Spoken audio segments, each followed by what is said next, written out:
from yesterday.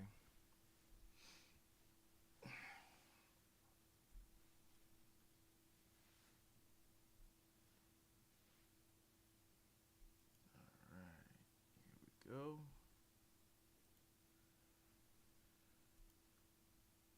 The pieces of Eden are quite evidently abundant in Assassin's Creed, with many different types appearing throughout the series. From the well-known Apples of Eden to Swords of Eden and Spears of Eden, we've encountered a wide variety of these powerful artifacts. Some are more obscure, That should and be there are still good. many others people might not be familiar with. So what I want to do in this video is Turn the explain mic a the little history of the bit. pieces of Eden, and then go over You every know what? piece of Eden that we know of in the entire Assassin's Creed universe. While you can always check the Assassin's Creed wiki for this information, some of the text can be a bit confusing. So instead, That should be a little bit better. to break everything down in a way that's much easier to understand, and most importantly, you can just listen to it. Now, Yeah. real quick before I get into Audio it, levels if look you enjoy good. this pretty wacky video, do consider hitting that subscribe button. You can also consider becoming a member of my Patreon to receive Probably some picking up my bonus headphones too, though. videos, shout outs, and more. You don't need to, but it's there if you want. With that said, this is every piece of Eden in Assassin's Creed explained. Real quick before I get into it, if you love the Chinese novel Journey of the West, or maybe you played back with Wukong, you'd know how incredible Sun Wukong is. So I've got something cool for you. If you're into stunning graphics, insane boss battles, intense gameplay, and over 800 unique champions, then this right here is your game. Right now, Raid Shadow Legends has an exclusive offer that will get you one of the most powerful champions in the game, Sun Wukong, the legendary Monkey King. If you're a new player, download Raid using my link in the description and enter the promo code Monkey King within the first 72 hours of registering, and you'll unlock Sun Wukong as a free champion. Based on the legendary trickster from Chinese mythology, Sun Wukong's skills are just as insane. From stealing all buffs from enemies, placing block buffs on all targets, having a staff that ignores 50% of a target's defense, to the insane passive ability where if he's knocked out, he can fully revive himself. But don't wait too long. This promo code is only available until the end of October, so make sure you grab him while you can. And if that's not enough, Raid is running one of its biggest events right now, the Asgard Divide. From now until November 22nd, you can get Loki the Deceiver and other legendary champions like Thor, Odin, and Freya. Just log in for 7 days, and Loki the Deceiver is yours for free. And after you unlock him, there's even more rewards waiting for you. See, where's that Champions bring blue? something unique to the table. Thor Feyhammer delivers devastating AoE damage. Using the brand new Thunder counter, Odin Father can apply a Berserk debuff, which ramps up the damage his targets take in Dish Out. He does not just steal enemy buffs though, he revives his allies and deals jaw-dropping single target damage. And then there's Freya Fate Weaver. She's your ultimate support champion, shielding her allies and boosting their defenses. One of her most clutch abilities is preventing the death of the ally with the highest critical damage, making sure your hardest misses stay in the fight for as long as possible. Oh, and if that wasn't enough, you'll even face Odin himself in a special event dungeon. So what are you waiting this isn't what I was Press the link in looking my for. description, or scan the QR code on screen to download Raid. Use the promo code Monkey King within 72 hours to get Sun Wukong, and log in for 7 days to grab Loki the Deceiver. Simply search for me under the name The Hidden One, and join my clan Hidden Ones, and let's conquer Teleria together. Yeah, no, it's not The that. pieces of Eden are ancient and incredibly It's powerful not artifacts. tone These are curve. not just any ordinary objects, or maybe they appear Did they to be. take it out? Instead, these artifacts are highly advanced technology created by none other than the Isu, an ancient godlike civilization that existed long before humans took over the world. The Isu engineered these artifacts to control humans by interacting with special neurotransmitters that they designed into human brains. With these pieces, the Isu could control human thoughts, emotions, and even behavior, making humans their obedient servants. While most pieces of Eden were created to control There it is. Okay, that's what I was looking for. For example, take the Shards of Eden. Instead of controlling humans, this piece of Eden was made to heal even the most fatal wounds. A great example of this we've seen is Crawford Starrick in Assassin's Creed Syndicate. This diversity in their design shows just how advanced the EC were, with their creation spanning from mind control tools to powerful weapons like the Swords of Eden, which could unleash devastating energy blasts. Now, to the humans in the Assassin's Creed universe who did not possess the knowledge to understand these technologies, the pieces of Eden seemed like magic. Over time, as the Isu civilization collapsed after a catastrophic event known as the Great Catastrophe, these artifacts became even more mysterious, turning into legends and myths. Many people throughout history have fought over these relics, especially because of their immense power. Leaders like Alexander the Great, Napoleon Bonaparte, and even Gandhi were rumored to have used pieces of Eden to accomplish their remarkable feats. These artifacts became pretty much central to the centuries-old war between two factions, the Assassins and the Templars. The Templars sought the pieces of Eden to control the world and create their new world order, while the Assassins aimed to protect and hide them from those who would misuse their power. The pieces of Eden did not just control minds though. Some could create illusions, bend reality, or make people disappear entirely. Despite their power, these artifacts weren't all invincible. Some pieces, like the Staff of Eden, could be destroyed, but their destruction often led to catastrophic consequences. Take the Tunguska explosion in 1908, where a staff was seemingly destroyed in an explosion the size of a nuclear blast. All in all, while these pieces of Eden were originally designed by the EC to control humanity, their presence in human history has made them symbols of power and conquest, and the hunt for these artifacts continue, as both the Assassins and Templars race to secure them, each group with their own vision for how the pieces should be used. Let's start off with the most common piece of Eden that we constantly see in Assassin's Creed, and that's the Apple of Eden. Now, the Apple of Eden is one of the most recognizable and powerful artifacts in the Assassin's Creed series. These sphere-shaped devices are actually pieces of highly advanced technology created by the ESU. The apples have played a pretty large role in shaping human history, often being mistaken for divine instruments due to their incredible powers. Throughout history, the apples have been linked to legendary events, such as the story of Adam and Eve, the parting of the Red Sea, and even the Trojan War. Ancient groups like the Order of Ancients and the Hidden Ones refer to them as orbs, recognizing their immense power. The Apple of Eden has several unique abilities that sets it apart. It can project illusions, control people's minds, manipulate physical objects, and even cast powerful energy blasts. It has the ability to unlock hidden memories, and can quote-unquote talk to its users, revealing advanced knowledge. These abilities made the apples incredibly valuable and dangerous, often falling into the hands of some of history's most powerful figures. However, not everyone is affected equally by the See, apple's how powers. do Even beings I such as certain members of the assassin display settings? or even immune to the apple's mental control, although they can still So be here, whacking somebody over the head with it. So unify to, yeah. the Apple of Eden has been pretty much the central artifact in the ongoing war between the Assassins and Templars, who both seek control of the pieces of Eden for different purposes. The Templars No, it's still small. a tool to bring about order and control, while the Assassins fight to protect free will and prevent its misuse. Now, before I go over every known Nothing. Apple of Eden, the following information you're about to hear is taken from my Apple of Eden explained video. It is better to not completely repeat myself. There's gotta be a way to make this text bigger. Let's start off with all the unclaimed apples of So I'm Eden probably gonna go first, blind so looking we at don't this. know where they're located. So first off, Apple of Eden 1.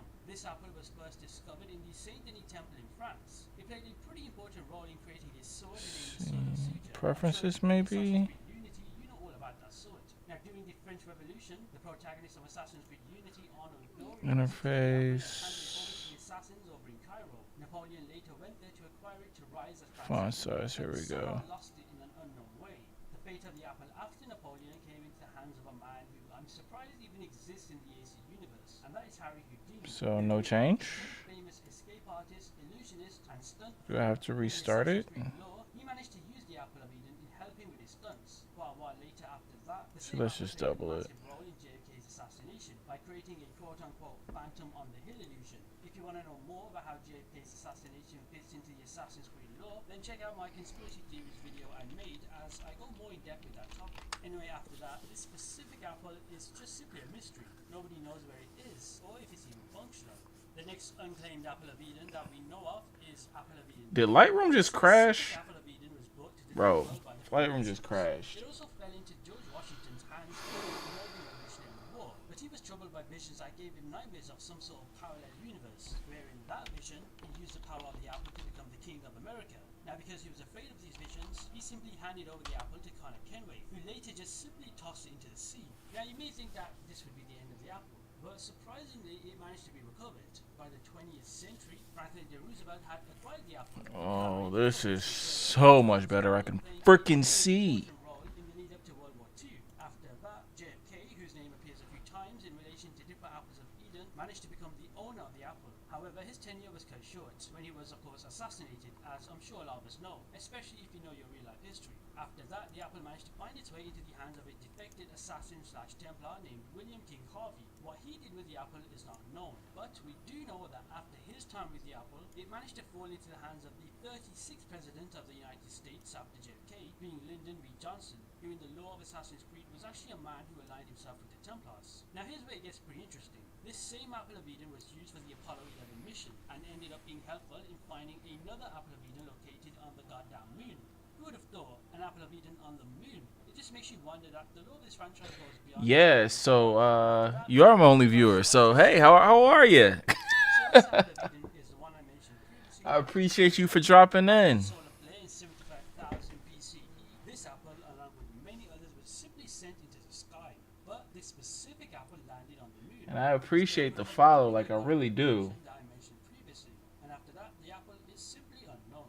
Okay, now this specific apple of Eden is definitely the most identifiable apple of Eden in the entire series. Sure, getting some work done for my clients. Ezio Auditore famously used this apple of Eden in his battle against the Italian branch of the A little bit of batch editing, and then gonna head over to the real meat and potatoes. belonged to Ottoman Sultan Mehmed II during his takeover of Constantinople. Later, his son Sem concealed it in the Templar archives in Cyprus. After that, it fell into the hands between the Templars and the Assassins.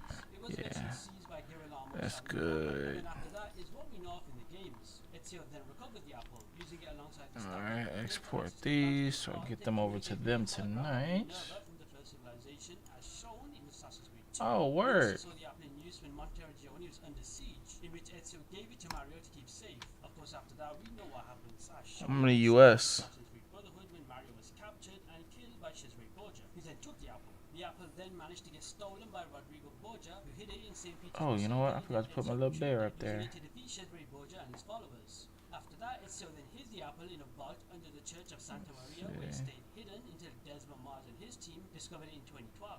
Now, when they discovered it, we got presented with that very unfortunate scene in which Desmond was manipulated by Gino into, stabbing Lucy, leading to his coma.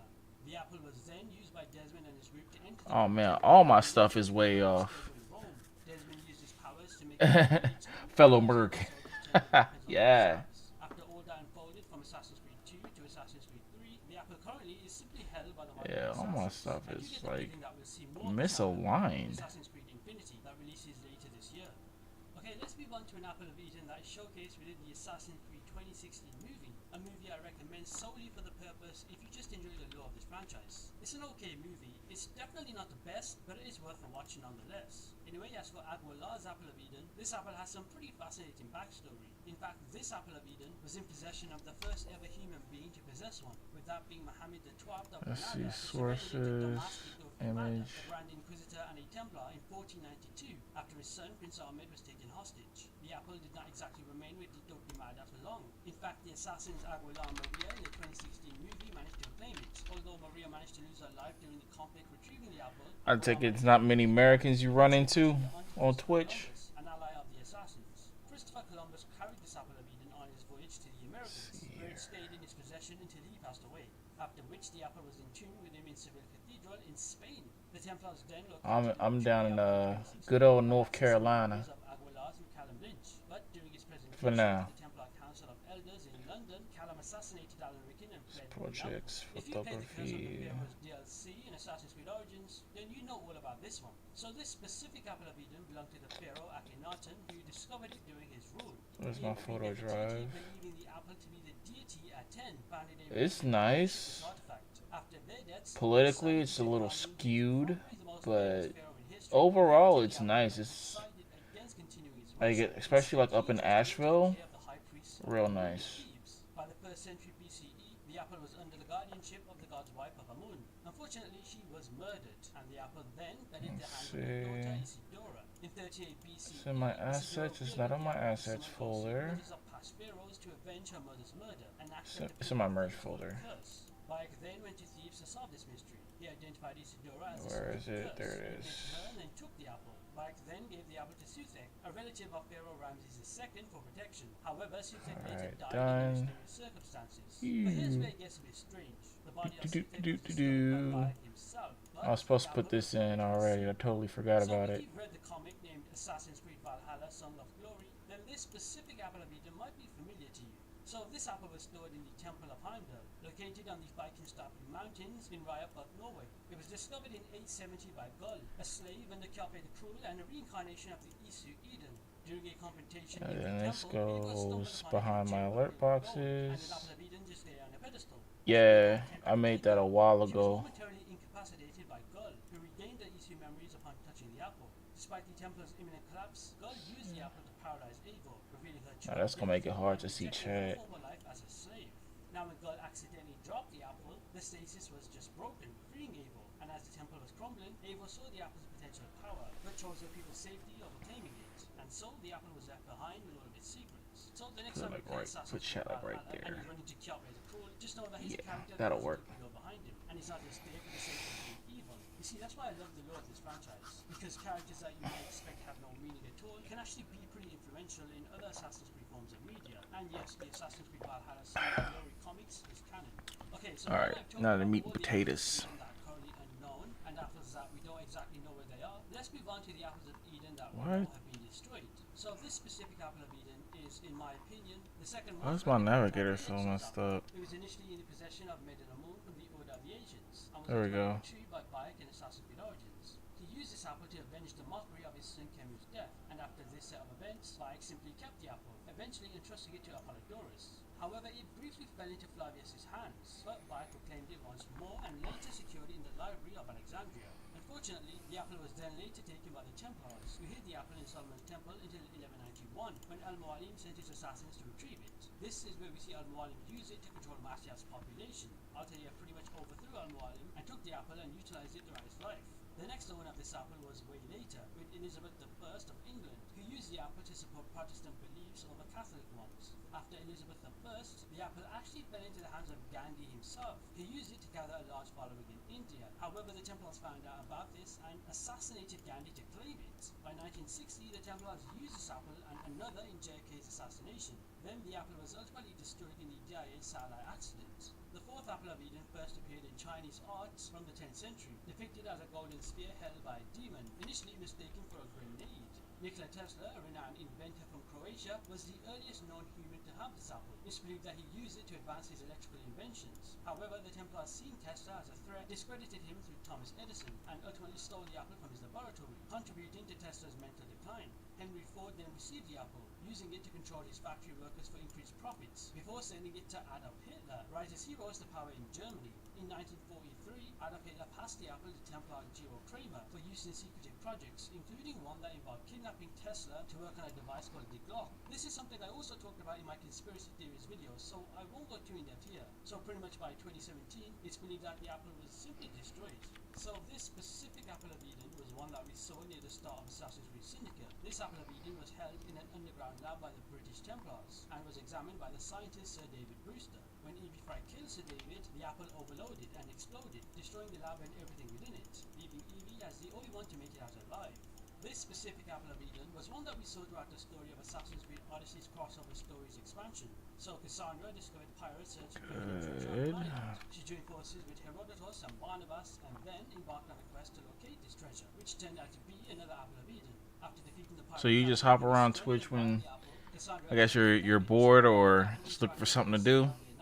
draining its power, then propelled itself away. Barnabas attempted to retrieve the apple for Cassandra, but fell under its spell, leading to a confrontation between the two. Cassandra eventually wrestled the apple from him, and shortly thereafter destroyed it. Just like the last apple of Eden I discussed, this apple was also involved during a crossover story expansion, but instead of Assassin's Creed Odyssey, it's in Assassin's Creed Valhalla. So Eivor and Cassandra during this crossover story collaborated to find an apple of Eden hidden in the Cave of Gold, which is an ancient Eastern temple on Scotland's Isle of Skye. Together they neutralized the apple's abilities, halting the spread of nightmares across the island, and preventing Eivor from transforming into a mysterious creature. Afterward, Eivor passed the now powerless apple to Cassandra, who is believed to have destroyed it. Next up, we have something that is not traditionally classed as a piece of Eden, but instead it's a precursor relic, which was developed using the knowledge of the Isu, and these are called Atlantis artifacts. And to be fair, they look almost identical to apples of Eden. Now, these Atlantis artifacts were created as Oof, that looks good. The purpose of this project was to create hybrid creatures that would inspire the myths of ancient Greece, such as the Cyclops, Minotaur, and Medusa. There are 4 known Atlantis artifacts: the prize of the Cyclops, the prize of the Minotaur, the prize of the Sphinx, and the prize of Medusa.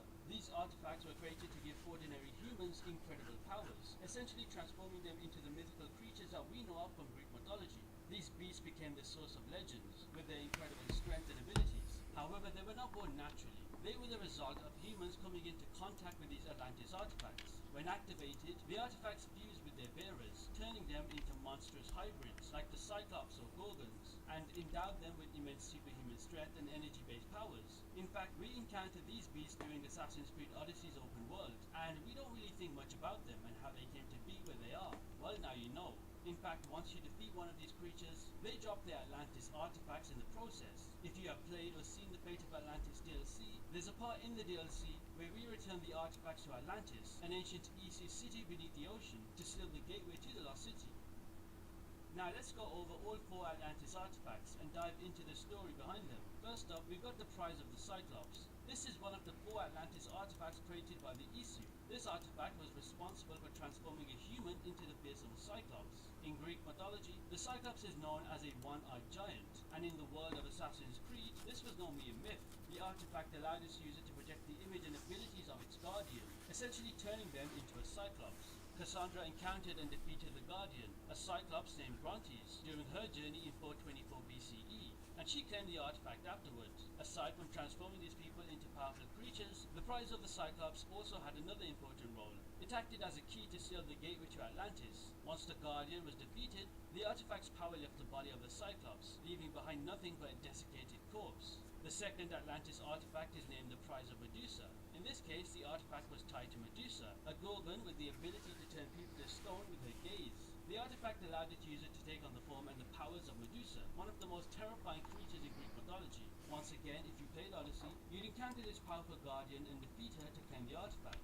Just like the Prize of the Cyclops I just talked about, we once again return this artifact to Atlantis. The third Atlantis artifact, known as the Prize of the Minotaur, is another important piece of Eden. This relic transformed its user into the Minotaur, a creature with the body of a man and the head of a bull. According to legend, the original Minotaur was defeated by the hero Theseus, but in Assassin's Creed, the artifact simply passed to a new guardian, who took up the mantle of the Minotaur. Cassandra encountered and defeated this Minotaur in 429 BCE, freeing the artifact from its grasp. Like the other artifacts, the Prize of the Minotaur also acted as a key to Atlantis, and the final Atlantis artifact is known as the Prize of the Sphinx. This relic gave rise to the legend of the Sphinx, a creature with the body of a lion and the head of a human, known for giving riddles to travelers. Cassandra encountered and defeated the Sphinx Guardian in 427 BCE, taking control of the artifact. And as always, the artifact was a key to seal the gateway to the city and protect the world from the dangers hidden within. What makes these 4 Atlantis artifacts different from other pieces of Eden is their specific connection to Greek mythology and their role in the Olympus project. While they share similarities with other Isu technology, such as their transformative abilities, they are not technically classified as pieces of Eden. Despite this, It's they too are much. just as powerful and dangerous, and like other Way Isu too relics, much. they Let's have bring been that the cause of real back. conflicts throughout history. The Rings of Eden are some of the There we lesser go. known but still interesting pieces of Eden in the Assassin's Creed series. These rings are not just ordinary jewelry, they're advanced Isu technology designed to serve as personal shields for whoever wears them, whether it's a human being or an Isu. Invented by the Aesir Iden or Eden, the rings create an electromagnetic field that can deflect projectiles and energy-based attacks. There we While go. they don't make the wearer completely invincible, they still provide a pretty important layer of protection. One of the most interesting stories about the rings involved the notorious Yeah. William Kidd. In the late 17th century, William Kidd was Say one of the tires, and used it to create his own legend of invincibility. The ring's ability to rims. helped him survive many battles, fueling tales of his near supernatural durability. But like many powerful artifacts, the ring attracted unwanted attention. To keep it safe from Templars, William Kidd hid the ring on Oak Island and created a map that only a few trusted individuals knew about. It wasn't until much later that the colonial assassin Conor Kenway found the map pieces, tracked the ring down, and discovered its incredible power firsthand. The ring's power to project an electromagnetic shield might not sound as flashy as other pieces of Eden, but in combat, this defense could make such a huge difference. It even provided enough force to knock objects out of somebody's hand, as Connor found out when his first mate, Robert Faulkner, had his whiskey flask tossed from his grasp while near the ring. Apart from William Kidd's story, the Rings of Eden have appeared in other historical periods. For example, during the Viking Age, a ring known as this name, which I will dare not to pronounce, was forged by the Isu blacksmith Volund. This arm ring, which was made up of 7 pieces, had similar protective abilities. It passed through several Viking hands, such as Geirmund Helhaid and Guthrum, and even became part of peace negotiations with King Alfred of Wessex. Though the Rings of Eden are not as commonly discussed as, Apples of Eden or Staffs of Eden, their defensive capabilities makes them unique. They represent a more quiet but still powerful side of the Isu technology, one that is focused on protection and defense instead of control and manipulation. The Shrouds of Eden are some of the most mysterious pieces of Eden. Unlike other artifacts that focus on control or manipulation, the Shrouds are all about healing and regeneration. These clock-like relics created by the Isu have the ability Oh, I have another viewer. Welcome, from welcome. wounds to birth defects, and even temporarily reanimate bodies. Their power to restore Or if life you're not is lurking, what you know what I'm makes saying, them say hi. history by both the Assassins and Templars. The original Shroud of Eden was designed by the Isu scientist Consus, whose consciousness was stored within the artifact itself. This allowed him to communicate with those who used the Shroud. Just here doing some editing on this car. Once their injuries had healed, the Shroud of Eden was first created as a sort of battlefield medical kit during the Isu's War of Unification, but it very quickly became much more than that. Over time, the Shrouds became objects of legend, woven into various cultural and religious histories across the world. One of the most notable abilities of the Shrouds is their power to scan the body of the user for damage and then reconstruct it at a cellular level. This made them extremely effective at healing wounds that would normally be fatal. However, despite rumors and legends, the Shrouds cannot actually bring back somebody to life, though as I said, they can reanimate bodies for a short period, which is where many of these resurrection myths likely come from. The Shrouds have had a pretty big impact on many key moments in history. One famous instance is when the Grand Master of the British Templar Order, Crawford Stark, used it in the 19th century. With its powers, he was able to instantly heal from otherwise fatal injuries, and even increase his strength to overpower multiple opponents, as seen by Jacob and Evie absolutely getting tossed across the room. However, once the Shroud was removed, Crawford Stark lost his abilities, and was defeated by the assassin twins Evie and Jacob Fry, as well as Henry Green, I guess. Another fascinating figure connected to the Shrouds is Giovanni Borgia. He was healed by the artifact as a baby, but later suffered from strange side effects. Throughout his life, Giovanni experienced vivid dreams of the memories of others who had used the Shroud, and he communicated with Consus himself, the Isu who created the original Shroud.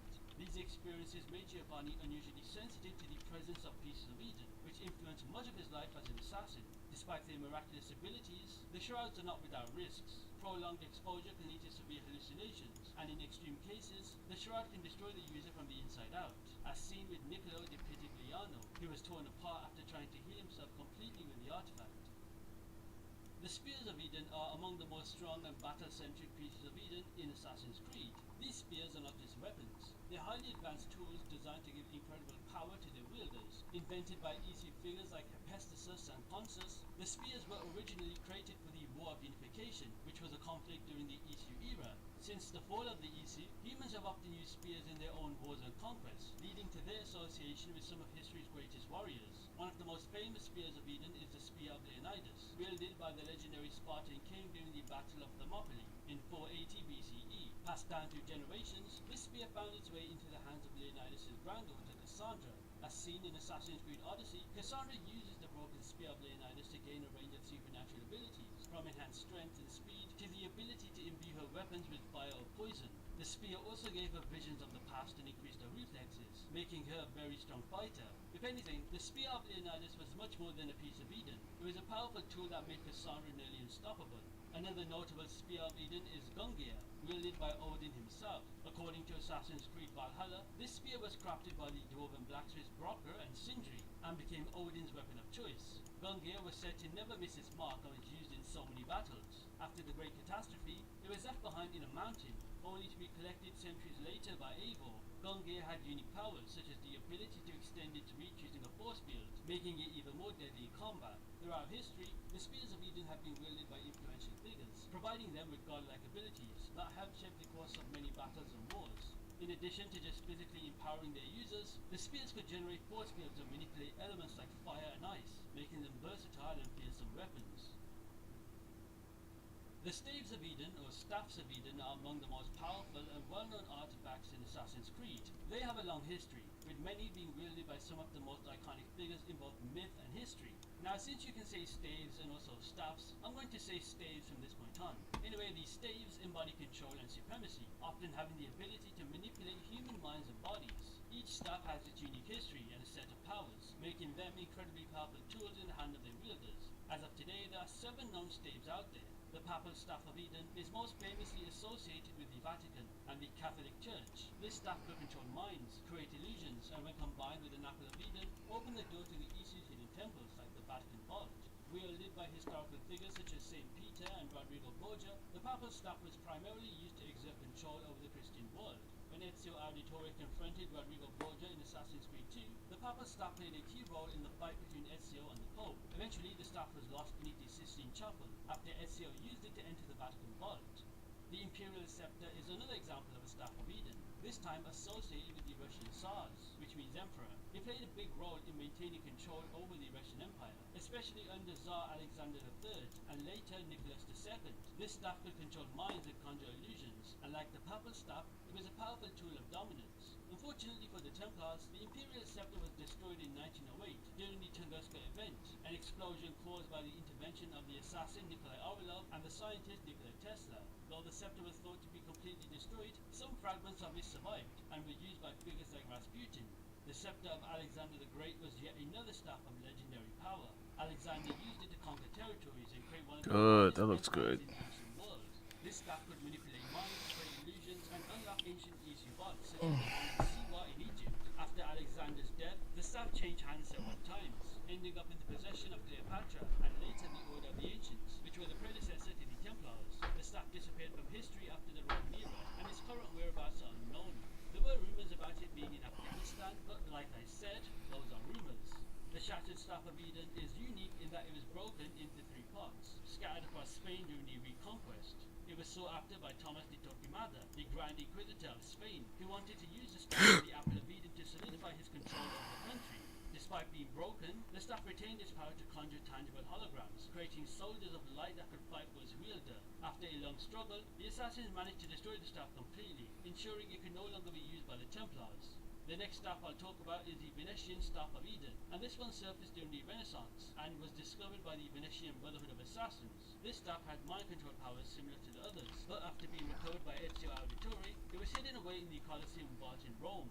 Abstergo later attempted to locate and study this staff for its own purpose, but the assassins managed to intervene and destroy Abstergo's research files on the artifact, preventing its misuse.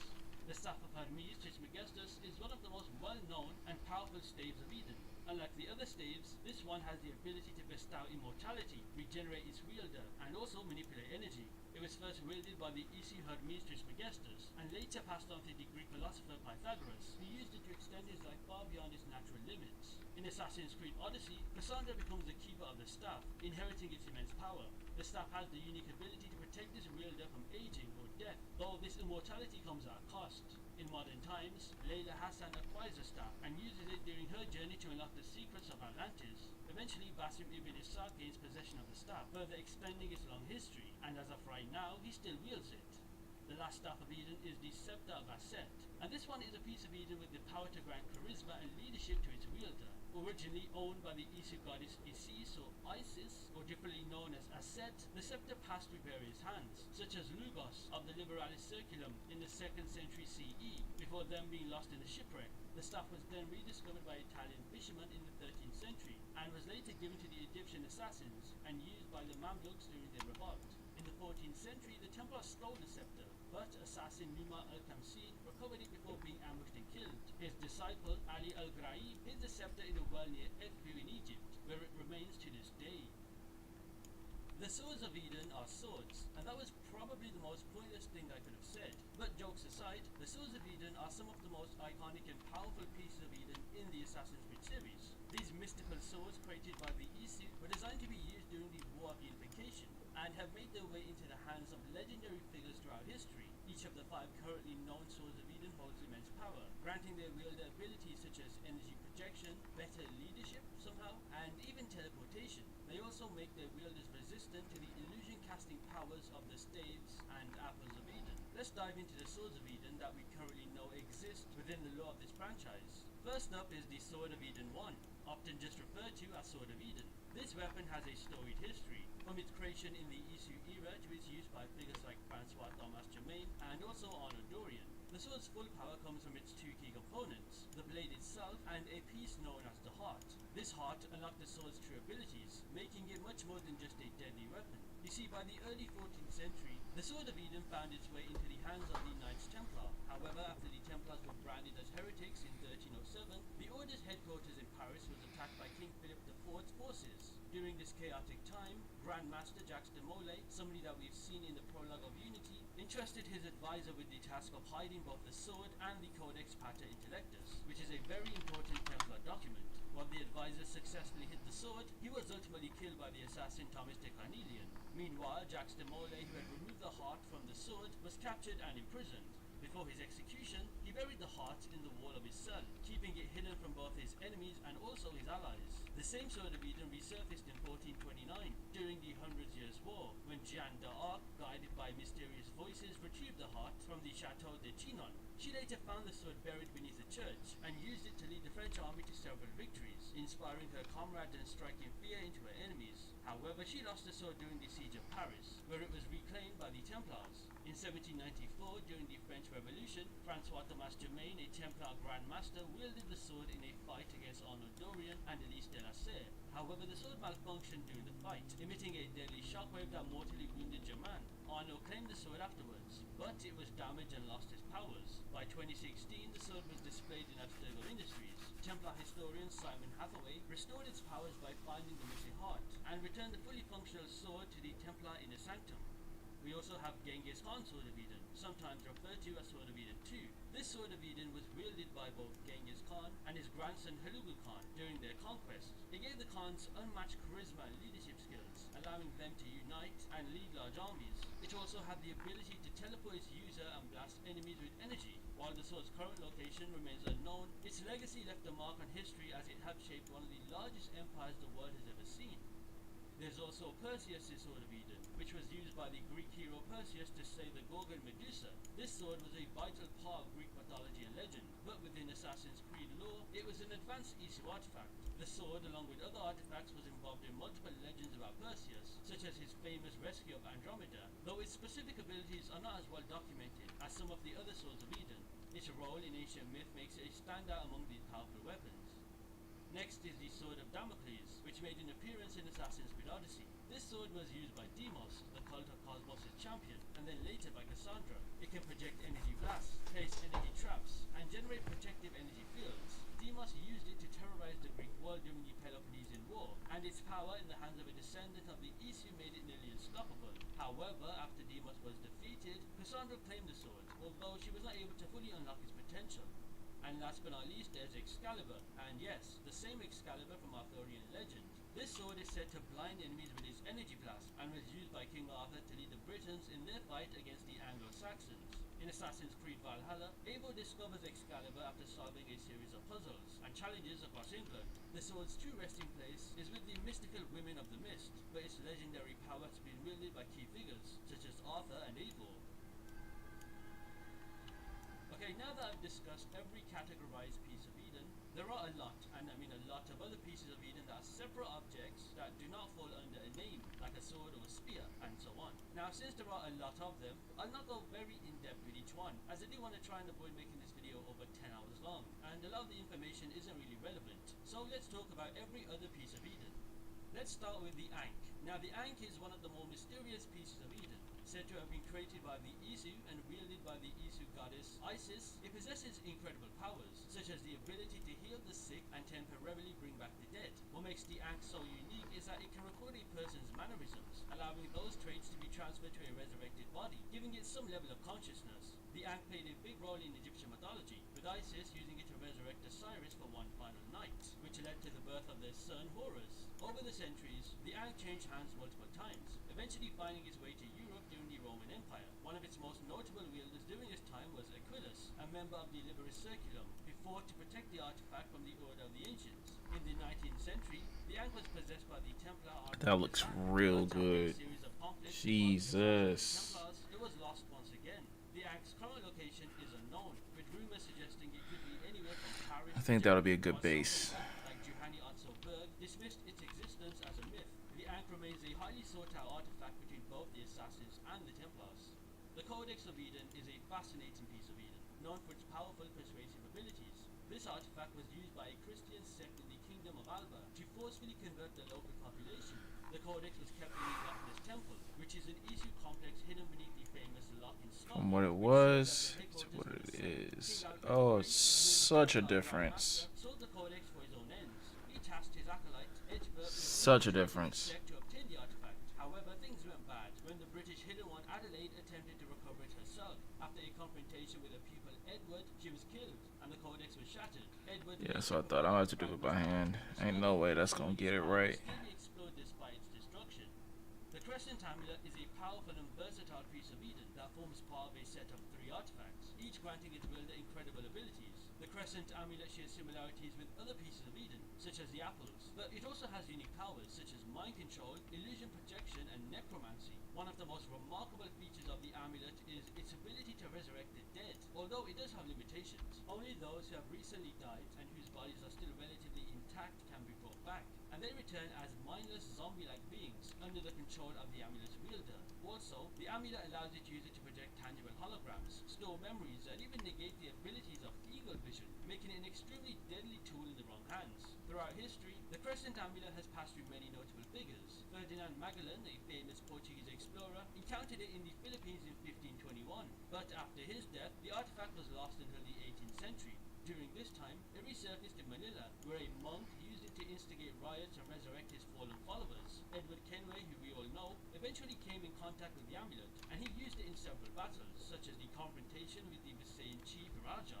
Raja, who had claimed the amulet for his people, was corrupted by its power, becoming very ruthless in his quest to rid his land of foreign invaders. One of the amulet's most dangerous abilities is its access to the Nexus, allowing the wielder to see both past and future events. If you are not familiar with the Nexus, then you'd recognize it as the same place Connor and Juno were in Assassin's Creed 3, Ezio and Desmond in Revelations, and also Jupiter and Desmond. However, this power leaves the user vulnerable, as their consciousness is trapped inside these visions, making them easy targets. By the modern times, the Crescent Amulet had been lost again, only to be rediscovered by Abstergo Industries in the 1940s. However, the mission to recover it aboard the SS Orang Medan ended in disaster, and the amulet was once again lost at sea. Funnily enough, quite recently, in 2023, Templar Shimazu Sei rediscovered this location through the genetic memories of Edward Kenway's descendant Noah Kim, sparking a renewed battle over the artifact. The crystal balls are unique pieces of Eden that grant their users access to the Nexus, a realm where individuals and members of the Isu can communicate across time. This piece of Eden is shaped very similar to the Apples of Eden. One of the earliest known uses of the crystal ball was by the Viking Gorm Kjolvesson, who brought the artifact to Finland in the 9th century. Gorm, who was following instructions from the Isu Juno, used the ball to search for her grand temple. Eivor later assassinated Gorm and claimed the crystal ball, though she chose not to explore its full potential. The artifact was then entrusted to the local Kanien'kehá:ka tribe, where it remained for generations. During the Renaissance, English scientist Edward Kelley possessed a crystal ball, using it to gain insight from the first civilization and advance his technological research. However, Edward Kelley's brother was concerned about the power it wielded, so he took it away from him. In the 18th century, the crystal ball reappeared in the hands of the Kanien'kehá:ka, who gave it to Radha Hagedun, aka Connor. He used it to communicate with Juno, who guided him in his mission to defeat the colonial Templars. After Connor's final use of the crystal ball in 1783, the artifact simply disintegrated, ending its influence on history.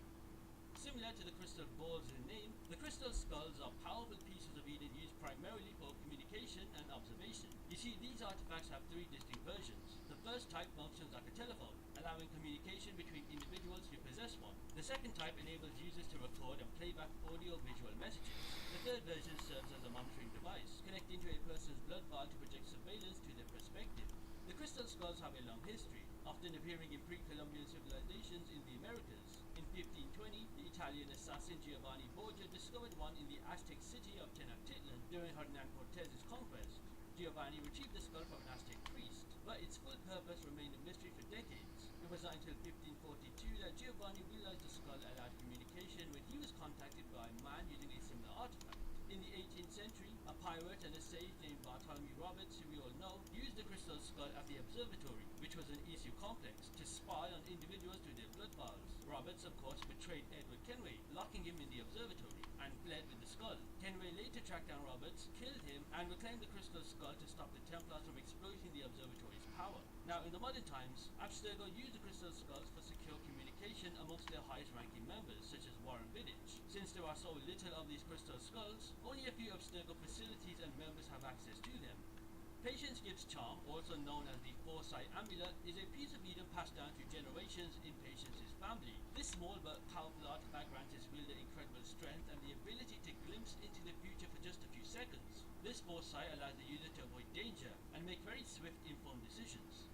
This piece of Eden is pretty strange because for how powerful and unique it is, there is not much information about it, and that is the Fountain of Youth. Now, this piece of Eden is believed to grant eternal youth to those who drink its waters. During the Age of Discovery, many explorers searched for this legendary artifact. In 1521, Spanish explorer and Templar Juan Ponce de Leon journeyed to Florida to claim the fountain. However, assassins in the region opposed his mission. They sent a man named Miguel Ramon Carlos de Lugo to persuade Ponce de Leon to abandon his search, but when he refused, the assassins killed him with a poisoned arrow. This piece of Eden, named Fragment of Eden, is one of the more underrated ones. It's also one of my favorite ones too. So this piece of Eden is similar to the Apples of Eden, but with unique abilities that can improve the speed and firepower of a ship. The artifact was highly sought after during the early 18th century, especially by pirates and Templars seeking to dominate the seas. In 1717, the fragment fell into the hands of the pirate Samuel Bellamy after he seized the ship wide off from Lawrence Prince. Bellamy knew how much potential this piece of Eden had and decided not to use it for his own personal gain, as it could enslave others by bending their wills. Instead, he passed the fragment to fellow pirate Alonso Padilla to safeguard it from the Templars. Alonso's journey to protect the artifact led him to numerous adventures across the Caribbean, facing many attacks from those who wanted the fragment for their own power. The Fragment of Eden's final resting place remains a mystery, as pirate hunters and Templars look for it. In 2014, Abstergo Entertainment analyzed Alonso Padilla's memories to uncover the fragment's location, but these efforts were ultimately unsuccessful. Freya's Medallion is a powerful piece of Eden that serves as a key to unlock both Freya's Cave and Odin Vault, while also providing the ability to create mental simulations and illusions within the wearer's mind. These simulations allowed warriors to train in a risk-free environment, honing their skills without the danger of real injury. The medallion also holds the power to project light and interact with ancient shrines of the Valkyrie. In the 9th century, Hildebrand, a descendant of the Valkyrie Hilda, discovered Freya's medallion and used its illusionary powers to conceal Freya's cave. She later revealed the medallion's existence to Eivor, guiding her through a series of meditation challenges at the shrines of the Valkyrie. Once the medallion was fully charged, the two of them unlocked the door to Freya's cave, unveiling the hidden chamber. Alright, now that I got my car isolated. Ooh. Time to start doing the rest of it.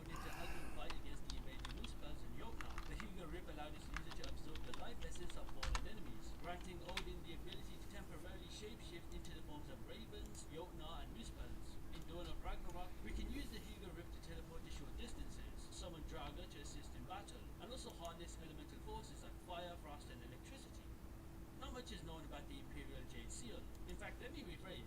Nothing is known about this piece of Eden. Only that it was in China, and if somebody had possession of it, it would grant them legitimacy to rule China. Maybe we'll see this piece of Eden in Assassin's Creed Jade. Who knows? The Koh-i-Noor is without a doubt one of the most powerful pieces of Eden in the Assassin's Creed universe. Known as the Mountain of Light in English, this diamond-shaped artifact is capable of binding the fates of every single other piece of Eden out there, making it incredibly important. Its abilities feature generating tangible holograms, projecting energy blasts, rotating other pieces of Eden. I swear I love this. What's very impressive is that the Koh-i-Noor can even reconstruct itself after being shattered. The Koh-i-Noor's power has passed through the hands of many figures throughout history, from Isu figures like Juno and Durga to historical leaders like Nadir Shah and Ranjit Singh. In the modern day, the Koh-i-Noor became very important objects by the instruments of the First Will, who aimed to I wonder. However, their plans were thwarted by Elijah Mars, the son of Desmond Mars, a sage and also a descendant of Juno, who ultimately betrayed them. Using the Koh-i-Noor, Elijah created an illusion of consorts, distracting Juno long enough for the assassins to kill her, ending her ambitions for resurrection. As of right now, the Koh-i-Noor is still with Elijah, as he fled into the Australian desert all those years ago, and that is the last we've heard about both the Koh-i-Noor and even Elijah himself. In my opinion, the Koh-i-Noor is the most powerful piece of Eden. Oh man, I got another sub. Rose Gaming, awesome. Gotta turn my alert box on. Let's see, what did it do? Oh, I didn't do anything.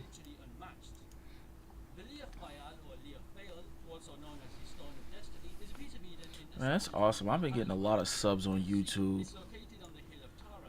I don't know what I put up that's gotten people subbing to me, but I'm loving it, man. I'm loving it. Only be activated by the rightful king, but by the 9th century, it was used by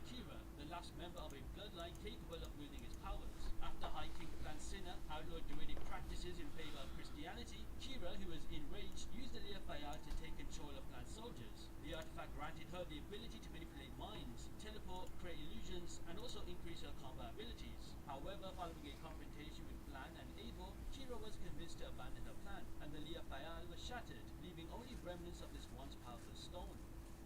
The memory seals are powerful issued relics used to store and replay memories, allowing users to experience events recorded by the original owners. These seals were designed to project stored memories, either through direct playback or by creating holographic projections. While this piece of Eden is not as versatile as some of the other pieces of Eden, their ability to preserve and relay crucial information makes them valuable artifacts. The seals played an important role during the Isu era, notably used by Minerva and Jupiter, who recorded messages to help future generations prevent another catastrophe. However, Juno, who opposed their efforts, discarded the seals into the depths of the Grand Temple. Over the centuries, memory seals appeared in various parts of the world, such as Egypt, the Abbasid Caliphate, and the Levant. These artifacts were highly sought after for their ability to convey knowledge from the past. Altair famously used 6 memory seals to record important moments of his life, such as his battles and personal struggles, which later played a big role in Ezio's quest to uncover the secrets of the Assassin Order. These memory seals were hidden throughout Constantinople and became keys to accessing Altair's secret library in Masyaf. By the modern day, Abstergo Industries had recovered several of these seals, although many had lost their original functionality. Still, their research on these artifacts contributed to Abstergo's development on the Animus, a machine capable of accessing genetic memories, further raising the memory seal's legacy as a link to the past. I'm sure we've all heard of Mjolnir, right? Also known as Thor's hammer. This was a powerful piece of Eden that was originally wielded by the Isu Thor, and Mjolnir granted its bearer immense power, such as the ability to project electrical energy blast and control lightning. It was a very strong weapon that Thor used alongside his set of armor during the Isu era, especially during the events that later become known as Ragnarok. After Thor's death in the Great Catastrophe, Mjolnir remained hidden for millennia. In the 9th century, Eivor discovered the hammer in Norway after gathering Thor's armor. With Mjolnir in hand, Eivor harnessed his power for their own use, becoming one of the few people capable of wielding this legendary weapon. Odin's Eye, also known as the Eye of Odin, is a piece of Eden that functions as a compass and can project holograms while hovering and indicating the direction to Odin's vault. This ancient artifact was locked away in Freyr's cave, hidden for centuries until its discovery in the 870s by Eivor. After a meteor crash near Ravensthorpe revealed the entrance to Freyr's cave, Eivor, alongside Hildebrand, uncovered Odin's Eye. Hildebrand explained that the artifact wasn't the final treasure, but would guide them to Odin's vault. The compass briefly activated when Eivor approached, projecting ancient glyphs before deactivating. Though tempted to take it, Eivor was cautious, wary of Hildebrand's intentions regarding such a powerful artifact. What we do know is currently the Odin's Eye remains with Hildebrand, with its full Where is my vape? to be explored. The Prophecy Disc is an artifact capable of recording and projecting audio-visual messages. It's pretty special in that it can split into 2 halves and Oh wow, another one. Awesome. In the 18th century, a former African slave named Jian discovered the Prophecy Disc hidden in Thank the you, Nitro Ninja. She recognized the connection to her own amulet. Definitely appreciate the love there. Years later, Jian's daughter, Aveline de Grand Prix, recovered both halves of the Prophecy Disc. In 1777, Aveline used the amulet to activate the disc, which displayed a message from the human rebellion against the Isu. The message revealed the election of Eve as the leader of the rebellion, offering valuable insight into humanity's ancient past. The precursor boxes, also known as Isu data caches, are ancient artifacts created by the Isu with remarkable abilities. These boxes serve as advanced knowledge storage devices, allowing interaction with other pieces of Eden to unlock their full potential. They can also decipher complex Isu scripts, project holograms, and even imprint the memories of one individual onto another. Throughout history, the precursor boxes have surfaced in various parts of the world, often in the hands of the Assassins and Templars. For example, Ezio Auditore passed one of these boxes to Shao Jun in the 16th century, guiding her in her mission to restore the Assassin Brotherhood in China.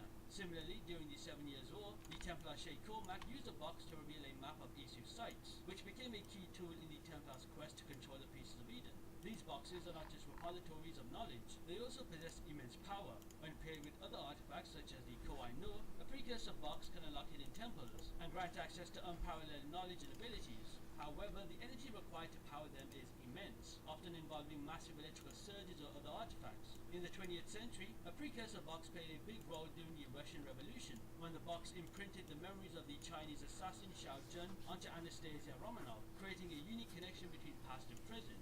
By the modern day, Abstergo Industries continued their efforts to unlock the mysteries of the precursor boxes, using them in conjunction with other pieces of Eden for their Phoenix project, in hopes of resurrecting the Isu genome. The full scope of their power remains unclear, but their ability to influence history, unlock ancient secrets, and alter the memories of individuals makes them one of the most sought-after pieces of Eden. The pyramid was a powerful piece of Eden created by the Isu with the ability to possible futures and read memories, especially from individuals with Isu heritage. It was made up of triangular segments, and it played an important role in the cult of Cosmos' rise to power during the Peloponnesian War in the 5th century BCE. The cult of Cosmos used the pyramid to manipulate events in ancient Greece, predicting and controlling future outcomes through its calculations. This allowed them to maintain influence for generations, even guiding the prophecies of the Pythia at Delphi. The Spartan warrior Deimos could access the pyramid's full power due to his Isu lineage. However, during a moment of rage, Deimos shattered the pyramid, breaking it into fragments. After the cult of Cosmos' downfall, Cassandra encountered the pyramid, receiving visions of future assassins, and dismantling its remaining influence by destroying the light construct linked to it. Despite its destruction, the pyramid remains one of the most important Isu artifacts in Assassin's Creed Odyssey. Similar to the Imperial Jade Seal I talked about earlier, this piece of Eden is not explored much at all. All there is to know about it is that it was wielded by the Isu Saturn, who was the father of Juno during the Human-Isu War. The Scythe of Eden had the ability to counter illusions, manipulate energy, and reveal hidden truths and realities. The Scythe appeared briefly in a flashback in Assassin's Creed Uprising, though it does remain unclear whether it survived the downfall of the first civilization. The current location of the Scythe is unknown. The Shards of Eden are fragments of Isu technology that can retain some of the powers of the original pieces of Eden. These shards can inherit qualities from a variety of different artifacts, such as staves or rings of Eden, making them potent and mysterious relics. One notable example of shards being used is in the Mayan armor, constructed from fragments with magnetic properties similar to the Rings of Eden. This armor was eventually discovered and worn by the pirate-turned-assassin Edward Kenway in the 18th century. Another pretty important shard comes from the destruction of the Russian Imperial Scepter during the Tunguska explosion of 1908. This shard was retrieved by the Russian Templar Rasputin, who used his powers to influence the Romanov family. After his death, the shard fell into the hands of Nikolai Orlov, a Russian assassin, who then passed on to his daughter Nadia. She held onto the shard without knowing what it even was, and this was until October 2002. The Trident of Eden is an artifact that grants immense powers to its wielder, such as the ability to manipulate emotions, such as inducing fear, devotion, and faith. One of the most famous wielders of the complete Trident was Alexander the Great, who used it alongside his Isu staff to build his empire and achieve numerous battlefield victories. After Alexander the Great's death, the Trident was split into 3 separate prongs, each possessing unique abilities. The Faith prong allowed the user to inspire absolute faith and devotion. The Fear prong could summon any individual's worst fears in a terrifying hallucination, and the Devotion prong induced unwavering loyalty. Throughout history, the Trident's prongs passed through the hands of several powerful figures, including Hernan Cortez, who used it during the conquest of the Aztec Empire, and Ulysses S. Grant, who hid one prong before his death. In the modern day, Sebastian Monroe and other characters saw the Trident, believing its power could alter the course of history once again. The Tubetu is a fascinating piece of Eden disguised as a book of prophecies, originally from China. While it is known in historical texts as a collection of cryptic predictions, the truth is far more interesting. It's actually an Isu artifact, much like many other powerful relics scattered across China. During the Tang Dynasty, the book was stored in the Hall of Assembled Worthies, along with other ancient texts. However, it wasn't just any book. It was said to have the ability to foretell the future, and even the Japanese scholar Abe no Nakamura, who studied it, was in awe of its contents. He believed it had predicted the catastrophic An-Lushan Rebellion, which was a civil war in China that lasted 8 years, framing it as part of an ongoing ancient battle between light and dark. While Nakamura regretted not taking the book with him when he left the office, he hoped it would remain safe during the chaos of war. Its revolutionary powers make it one of the most interesting and mysterious pieces of Eden in the Assassin's Creed lore. Majovis' dagger is a piece of Eden that has played a role in history, spanning from ancient Greece to modern times. Although there are no real images of it that exist, except for this AI-generated one, it is a double-bladed dagger created by the Isu and was used by Majovis, an Isu with a resurrection plot. To reincarnate himself to successive sages, the dagger had the ability to control minds, making it a powerful and dangerous artifact. In the 5th century BCE, the dagger was hidden in an Isu vault in Kephallonia. A mercenary named Cadmus retrieved the dagger after an encounter with the Order of Ancients. During a fight, the dagger split into 2 halves, one of which was lost, while the other was placed into a puzzle box that resurfaced centuries later. The blade passed through many hands, such as the Egyptian Hidden Ones, the English Templars, and also the Byzantine Crusaders. Each part of the dagger's journey was marked by betrayal and violence, as different factions sought to control its immense power. In the modern day, the puzzle box containing one half of the dagger was solved by Joey, a museum guard, triggering a chain of events that led to a confrontation with the Templars. Eventually, Joey and his allies reunited 2 halves of the dagger, only for Vajovis' hologram to appear, revealing his plan to reincarnate in Joey. In a desperate attempt to stop Vajovis, Joey shattered one half of the blade, halting the Isu's resurrection plot. If you are wondering where this information is from, well, it's from the Assassin's Creed Escape Room puzzle book. Yes, a that brings us to the end. Now, yes, there are other pieces of Eden, but, and big but, those other pieces of Eden I haven't mentioned are not important to the lore at all. I say this because, while Ubisoft decided to mess up the lore after Origins, so throughout Assassin's Creed Odyssey, we can wear armor sets as well as real weapons that have no lore behind them, but are also pieces of Eden. For example, earlier I talked about the Atlantis artifacts, which were pieces of Eden based on mythological creatures. Well, another piece of Eden is the weapon that they drop, but those have no real lore behind them. There are other pieces of Eden, such as random fragments and little stones, but these have literal zero meaning behind them. For example, take silica. We collect this in Assassin's Creed Origins as a farming material, and believe it or not, it's a piece of Eden. Anyway, if you did enjoy this pretty long video, be sure to hit that subscribe button. Also, you can consider becoming a member of my Patreon if you want. The link will be down below. Once again, thank you to Raid for supporting this video. Press the link down below or scan the QR code on screen to download Raid. Use code MonkeyKing for Sir Wukong and join my clan Hidden Ones.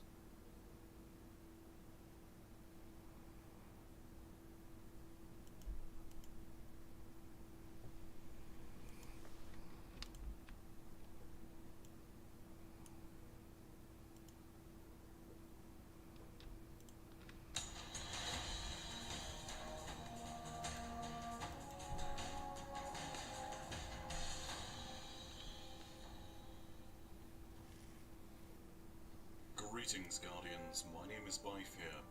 What you're about to watch is the culmination of 5 years of studying the lore and stories of Destiny.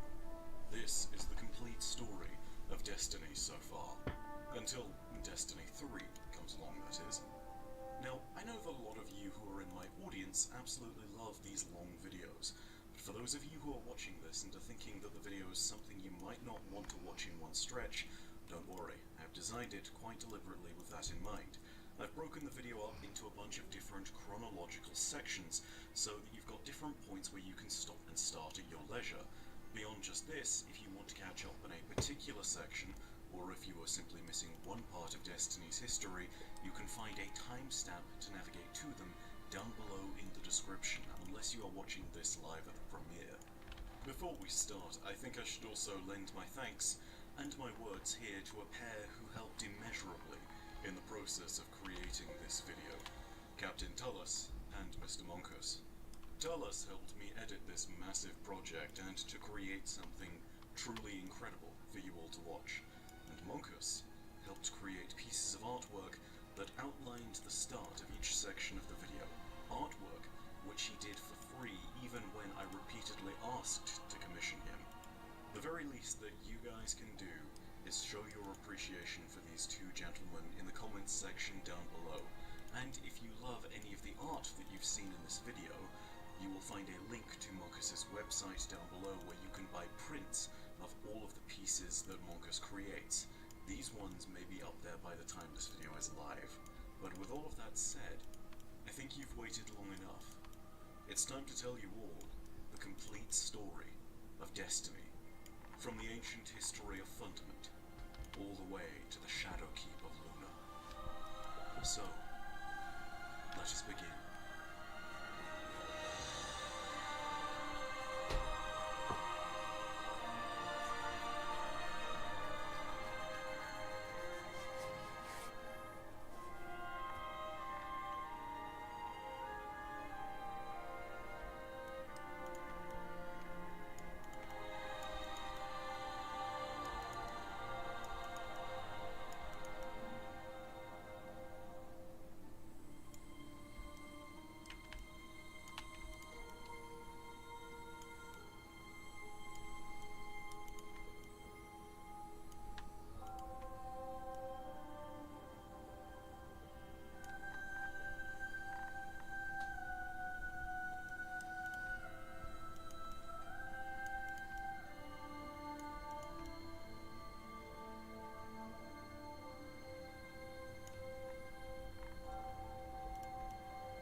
ancient history of destiny starts not with humanity, and not with Earth.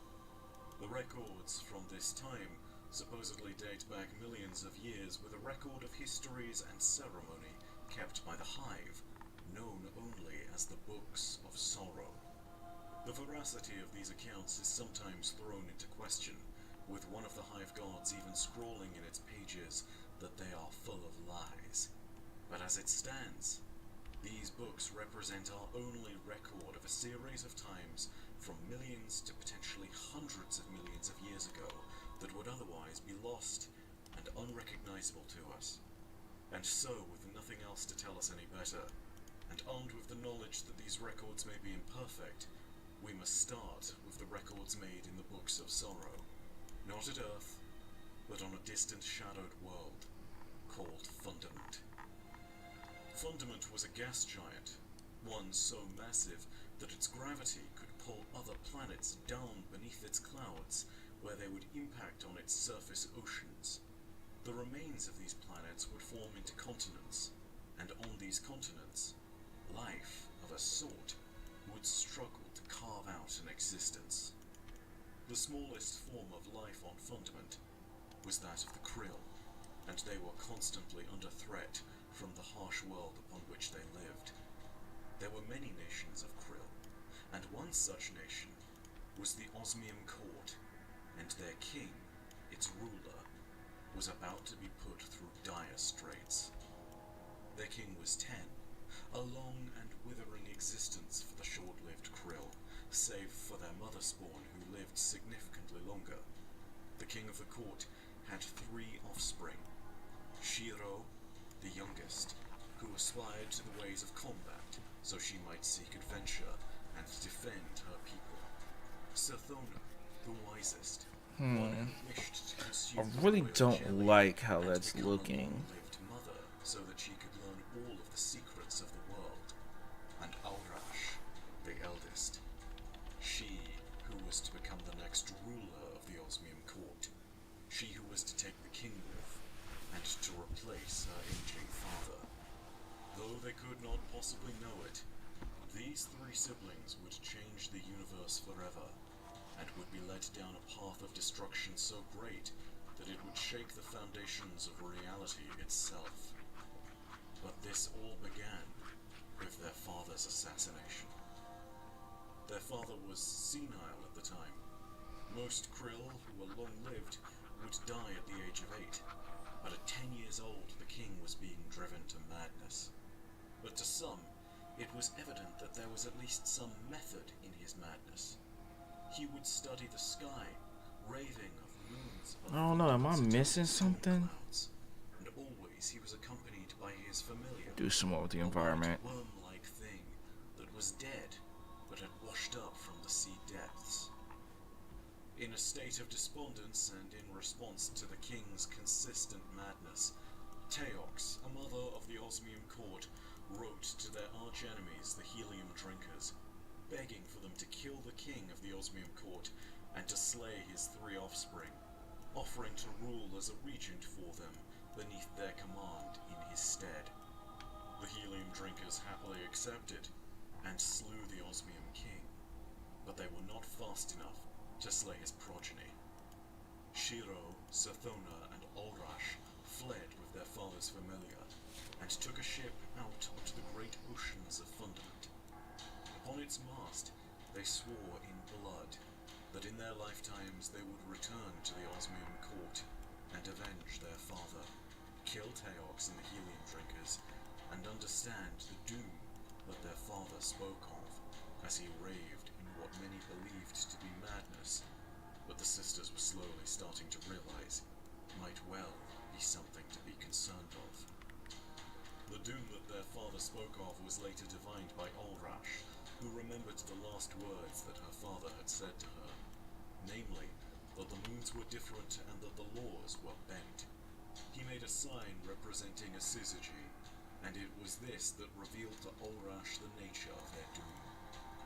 In the skies above Fundament, there were 52 moons in orbit, but if all of them fell into the correct alignment, they would pull in the same direction all at once, and and they would therefore pull the vast waters of Fundament's oceans into a massive bulge beneath where they lay. When the combined force of their gravitational pull passed, the mass of water would then be dispersed in all directions, in the form of a tidal wave that would swallow whole civilizations. A god wave. Their quest was now even more urgent. Shiro, Sathona, and Ulrash needed to not only defeat the traitors, but to save their world and their people from extinction. In their extended travels, they found a great crashed ship, an artifact of a bygone era, an artifact of a greater civilization. This was not necessarily a seafaring ship, it was potentially a spacefaring one. It was the Needle, and they had only found it thanks to the whispering of their father's worm, which was now held by Sathona. The dead familiar that the king had always brought with him was apparently able to communicate with her, and with its advice, they held onto the Needle instead of selling it. They then took a further 2 years not only to repair the ship's systems, but also to deeply understand them. But as 2 years passed, Sathona grew worried. She believed that they would not have the time they needed to see the dream of their vengeance realized. It is then that Ulrash stated that they should dive. They had long since learned that they could use the ship to chart the immeasurable depths of Fundament's oceans, and Ulrash believed that below the waves, closer to the planet's core, they might find answers. Shiro protested, remembering the bodies of the ship's prior owners and how something from down in the deeps had clearly caused their ruin. But Savathun, who had heard the worm familiar whisper to her of the plan's brilliance, agreed with Ulrash. And so, the descent began.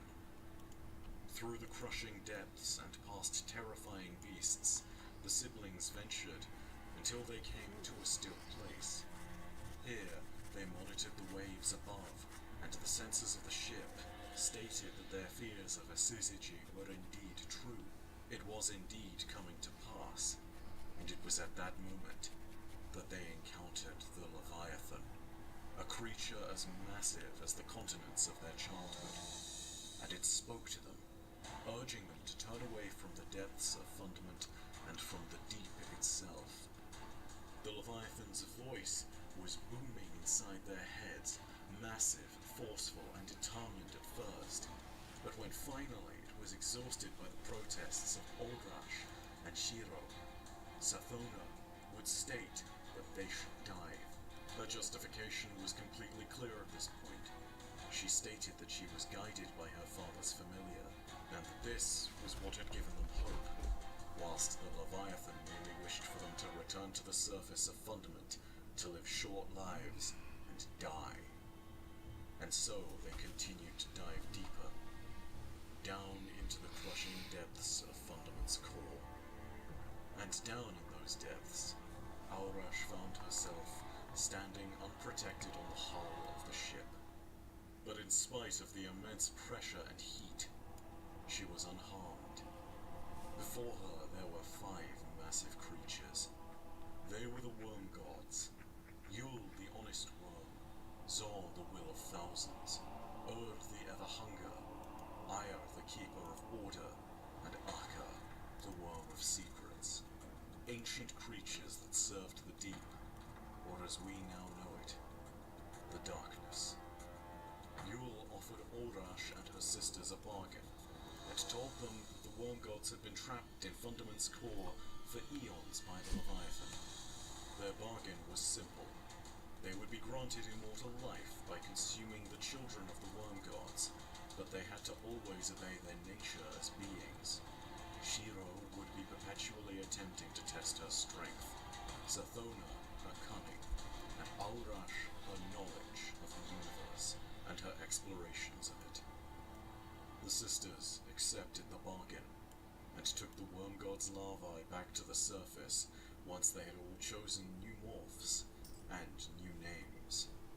Shiro, Sathona, and Ulrash ceased to be, and with that, Ascendant Hive gods Shiva-Arath, Savathun, and Ulrix was complete, with Shiva-Arath taking up the Night Morph, Savathun taking up the Mother Morph, and Ulrix the King Morph. They rose again to the surface of Fundament, feeding the Worm God's children to any krill that would follow them, and killing the rest. The war they brought to the surface eventually engulfed all of Fundament, with the survivors falling back to Kahanaton. The Worm Gods eventually rose to the surface with them, and escaped Fundament with the forces of the Sisters. They pursued Teox, the sterile mother who had betrayed the Osmium dynasty to one of Fundament's icy moons. On that moon, the Worm Gods discovered that there was another race inhabiting it, known as the Ammonite, and that there was also a 53rd moon hanging above its orbit, although technically this was not a moon at all. It was a divine presence of the deep's polar opposite. It was a presence of the sky, or the light as we better know it. And what was this presence? The Traveler. The Krill and the Worm Gods undertook a campaign of annihilation against the Ammonite, Teox and the Traveler, and whilst Teox would escape during the campaign, the siblings of the Osmium dynasty, especially Ulrix, learned of the ways of the sword logic and embraced a dark power, making them even more terrifying and giving Teox good reason to flee. During the war, though, Ulrix was struck with ideals of pacifism, which enraged the Worm Gods. They believed in the ideals of the sword logic, that life should be tested against life, that only the strong should remain. The worm that Ulrix had consumed in the depths of Fundament yearned for war, and eventually this hunger was starting to gnaw at his soul, and led him back into the fray. But even after this, he still offered to parley with the Ammonite on neutral ground. It was then that the Worm Gods demanded Savathun teach him, and teach him she did. She betrayed Ulrix. She killed him. But Ulrix did not die. Instead, he awoke in his throne world, a part of the Ascendant Realms, an alternate dimension where the Hive Ascendants go when they die. It is only in this Ascendant realm that he could truly be killed.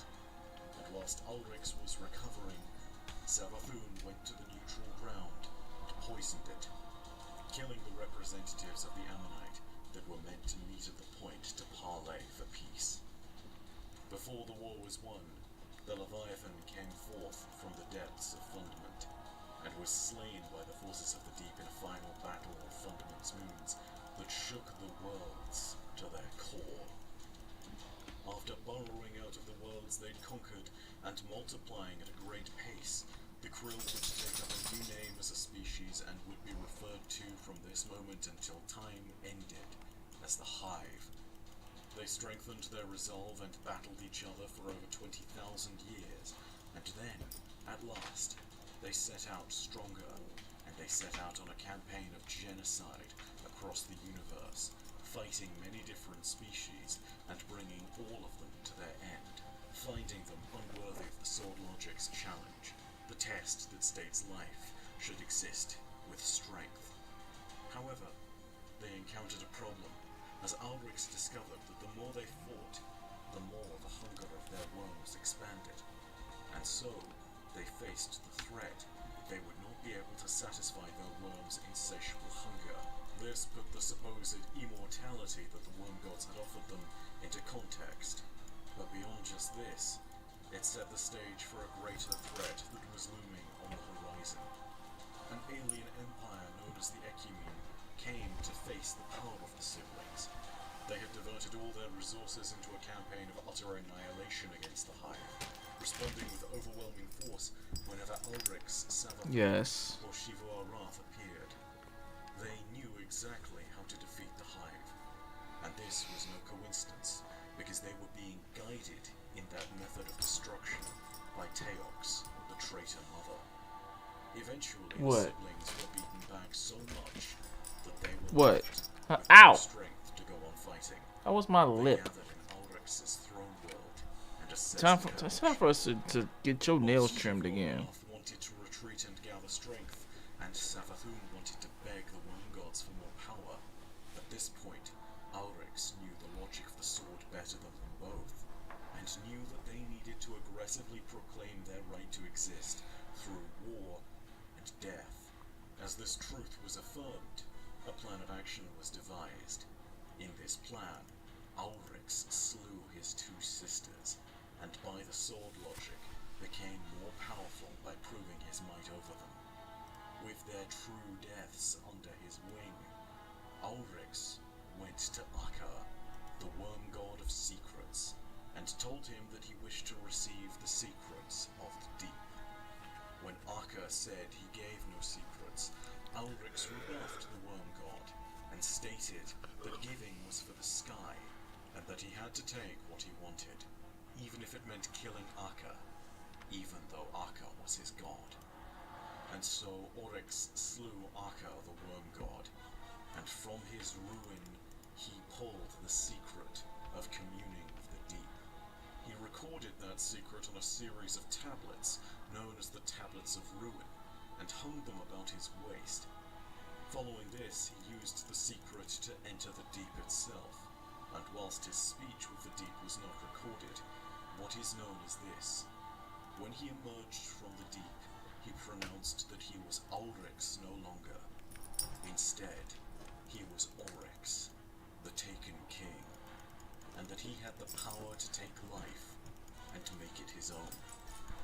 It was at this moment that Ulrix went out into the universe and unleashed his new powers upon the Ecumene forces, namely his new ability to take, which allowed him to abduct his enemies, corrupt them with darkness, and return them as compliant slaves bound to his will, and given new abilities thanks to the power of the sword logic. It was too much for the Ecumene, and eventually they were pushed back and slaughtered. It is here that Oryx enacted two peculiar hive resurrections. In spite of their deaths being true, both Xivu-Arath and Savathun were returned to life, each of them respectively summoned back with war and trickery. The Ecumene were eradicated so completely after this that only in the Books of Sorrow and in the mind of Teox, who yet again had evaded their capture, were they even remembered. All note of them, all memory, all trace was wiped from the universe.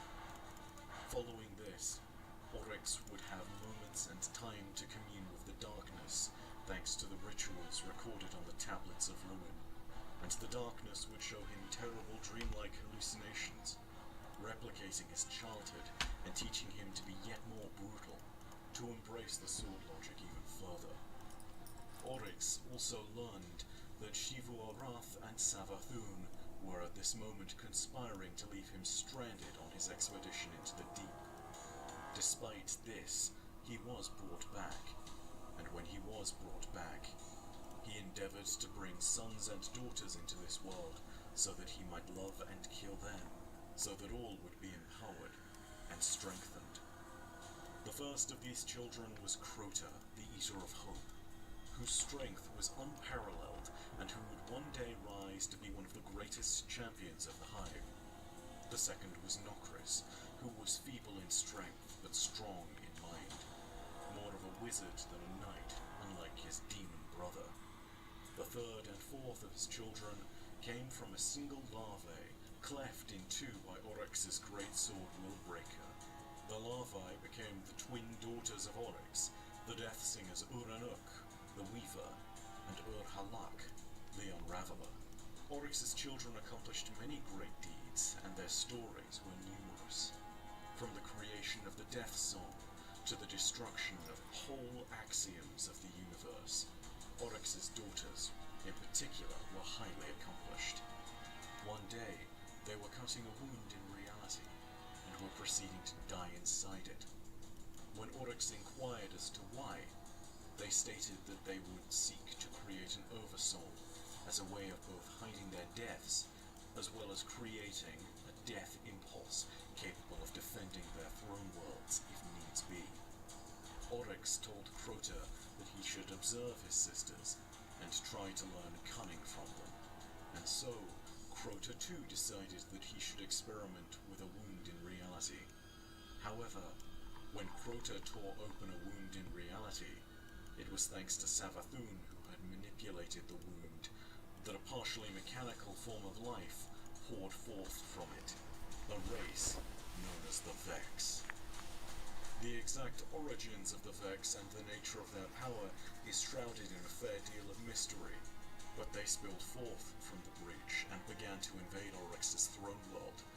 Before Crota could respond by destroying them all, a Vex mind manifested known as Coria Blade Transform, which deduced the sword logic. With this knowledge of the particular universe in which they stood at their hand, the Vex began to slaughter Oryx's thrall and acolyte, and by right of conquest and slaughter, had gained a foothold and presence within Oryx's throne world, as they invaded it with force, obeying the logic of the new space that they had found. In spite of Uranuk and Urhalak pulling sword stars from the sky and creating devices known as the Annihilator Totems to stop them, the Vex would press forth unabated. It was only as Coria abducted the children of the Worm Gods and discovered that by praising them it could gain even more power that the Worm God Aya stepped in, telling Oryx to set his house in order. Oryx returned home and slew the Vex invaders, pushing them and Coria back. As punishment, he took Crota and threw him into the Vex Gate network, saying, "Come home glorious, or die forgotten." Crota would accomplish this, going on to be a legendary demon of the Hive, tearing down his opponents and allowing only a few to survive to tell of the wrath of the Osmium dynasty. But even though Crota had succeeded, there was still a problem, because Oryx's throne world was now left with a tear inside it, a tear that left him weak to a counterattack, or potentially sabotage by one of his sisters. And so, before his court, he declared that they would transform his throne world. Man, it's a solid pick. Into a physical ship. I just don't know. This was the Dreadnought, and it was built not only from parts of Akka's corpse, but with the incredibly terrifying, mind-bending power of Oryx and his Hive. His court worked in tandem to create what was effectively a paradox, a throne world of the ascendant plane pushed into physical space, a screaming, gaping hole in what would be reality. But regardless, Oryx's power was so incredible that even breaking the laws of physics themselves was nothing towards his might. With this accomplished, Oryx's throne world was secure, and now was time to deal with Coria. He used his dreadnought to attack a flotilla of ships that was guiding the Nightshare Thought ship, a great vessel that he believed contained the location of a place of immense light, known as the Giftmast. When he boarded the ship, he found Coria and squarely defeated it, even as Coria tried to simulate him and his power. Coria was taken, and Oryx presented its remains to Savathun with but a single change from the typical beings of Sound like you feel better. namely, that it had a small fragment of its independence still left, and it was not completely bound to the will of its controller. From here, the Hive took their time and prepared to make an assault on the Giftmast, which they had now found. The civilization surrounding this great place of light had been passed over by the Traveler, which had altered the gravity of a black hole so that the worlds around it might not be devoured, and would instead flourish within its now altered accretion disk. They would be provided warmth and sustenance, and their civilization would grow. And as a monument to the light, the Traveler erected a Giftmast, a great spear-like structure that jutted from the black hole and was filled But with she was powerful informed light. earlier in the A day gleaming from monument management rising that she was forth going to from go, a singularity, that she needs to go filled rescue. with the energies of life itself. So The Hive wished Not to only did devour she this light, and as the deep was moving in this direction to devour the whole refused to system, rescue, but so too she the ran Hive across another naturally driver its vanguard. They marched upon who the asked, like, hey, Giftmast, can you take like killing one the bag army, off me? its its occupants. She was like, no, I'm going to go and rescue this other Yara, place. They sent me to go the rescue great this other person. dragons that lived in But you didn't go rescue that But as person the that we gift sent you to go task was fucking being rescue. And then you developed by didn't call Oryx's brood, when you and were as on his your way victory back. You was just came certain, the fuck back. Savathun departed her brother, saying that they needed to grow Didn't distant have the from nerve each to other. say She took her moons To my and her face. brood, and they fell into that the you weren't black gonna go hole fuck that the that Harmony lived you around, weren't gonna go rescue. never to be heard from again. In the same stroke, Shiva Wrath took her broods and war moons and fled into the night with a similar purpose. Then you left your seatbelt Both of buckled their up, throne worlds became distant which is and a tier inaccessible 1 to infraction Oryx, if Amazon and he catches was it. left to ponder. It was here that And Oryx You reaffirmed think his you choices deserve and his to belief be on in the Cycle Zero darkness. tomorrow? But Oryx also pondered No. the question of what Not should only did I happen report if he every should fucking thing die. that you did, He surmised so that all the of one who management killed knows, him including should the be owners. the one who understood the universe in a more But then I complete also took manner. off the fucking Cycle Zero, put He it as a believed Cycle 1, and that he would then only be killed I'm by going something in early mighty, tomorrow, so that something way that when had some Cycle greater knowledge 1's of the routes self-logic, populate, Mhm. or perhaps I'm with putting some her in the biggest clever fucking trick. route. He therefore decided to lay out a means by which he might survive, Like, there you even go. if he was You'll be in the destroyed. smallest fucking van with the Within biggest the fucking books of route. sorrow, Have fucking fun. he created a map to a weapon that exemplified everything that he was. Also expect That the in a fucking certain suspension as well, because was that's her him third if time fucking created. not unbuckling the And a damn being that seatbelt. wielded this weapon and used That it to they become report. mightier than both of them. Because there's been other times where I didn't Oryx fucking living report. on, and Oryx deduced that they would become one and the same, a means by which he could truly become immortal, even beyond But the there's a true reason death. why they call me This Mr. Fuck weapon Around and Find would Out. not see construction for generations, but when it was, it would be a That's weapon of literally my malice, nickname at work. and we That's would be the literally what ones to management calls construct it. He was like, But the tale of the he was like, Osmium yeah, he's dynasty literally would not Mr. be Fuck Around and simply Find left Out. there. Because if you piss him off Oryx's enough, second son, oh, you damn Apophis, sure gonna who was find out. born Because as there's been lesser a lot of being shit that he wisdom let as y'all opposed to slide with strength, that he wished doesn't for report. power, That and we knew know that about, his he just strength doesn't report it. So was he's in not that on of his file, so we mind. can't say nothing. We He can't do went to nothing the about it. worms, his god, to Because he Yu, didn't report it, to because he was Zor, trying to help to y'all. Aya, and Ur. And You he fucked him petitioned over. them, asking them for Ooh. knowledge of the origin of Ooh. all things. Good luck. All the worm gods denied. Because trust me, he's not doing shit to be petty. He's literally So doing shit were because the that's what he's thousands, supposed to do. who was lesser than his brethren, and saw that in time And now y'all just gonna get mad because he doing his job. Yep. he gave a portion of his power to the young Hive Prince, and taught him the art of bringing I forth didn't life leave until from death, 10:50. necromancy. But the power not received Damn, it is 11 o'clock. Yeah, I came straight the this fuck back. infuriated Oryx, who saw his sons' Damn. actions for what they were. I literally came straight the Heretical fuck to the back. very ideals of the sword logic, and a And betrayal there's still of his something I own fucking forgot to dynasty. do. Because there was He so cast much out shit his going son on that and removed all record of him from every Hive archive.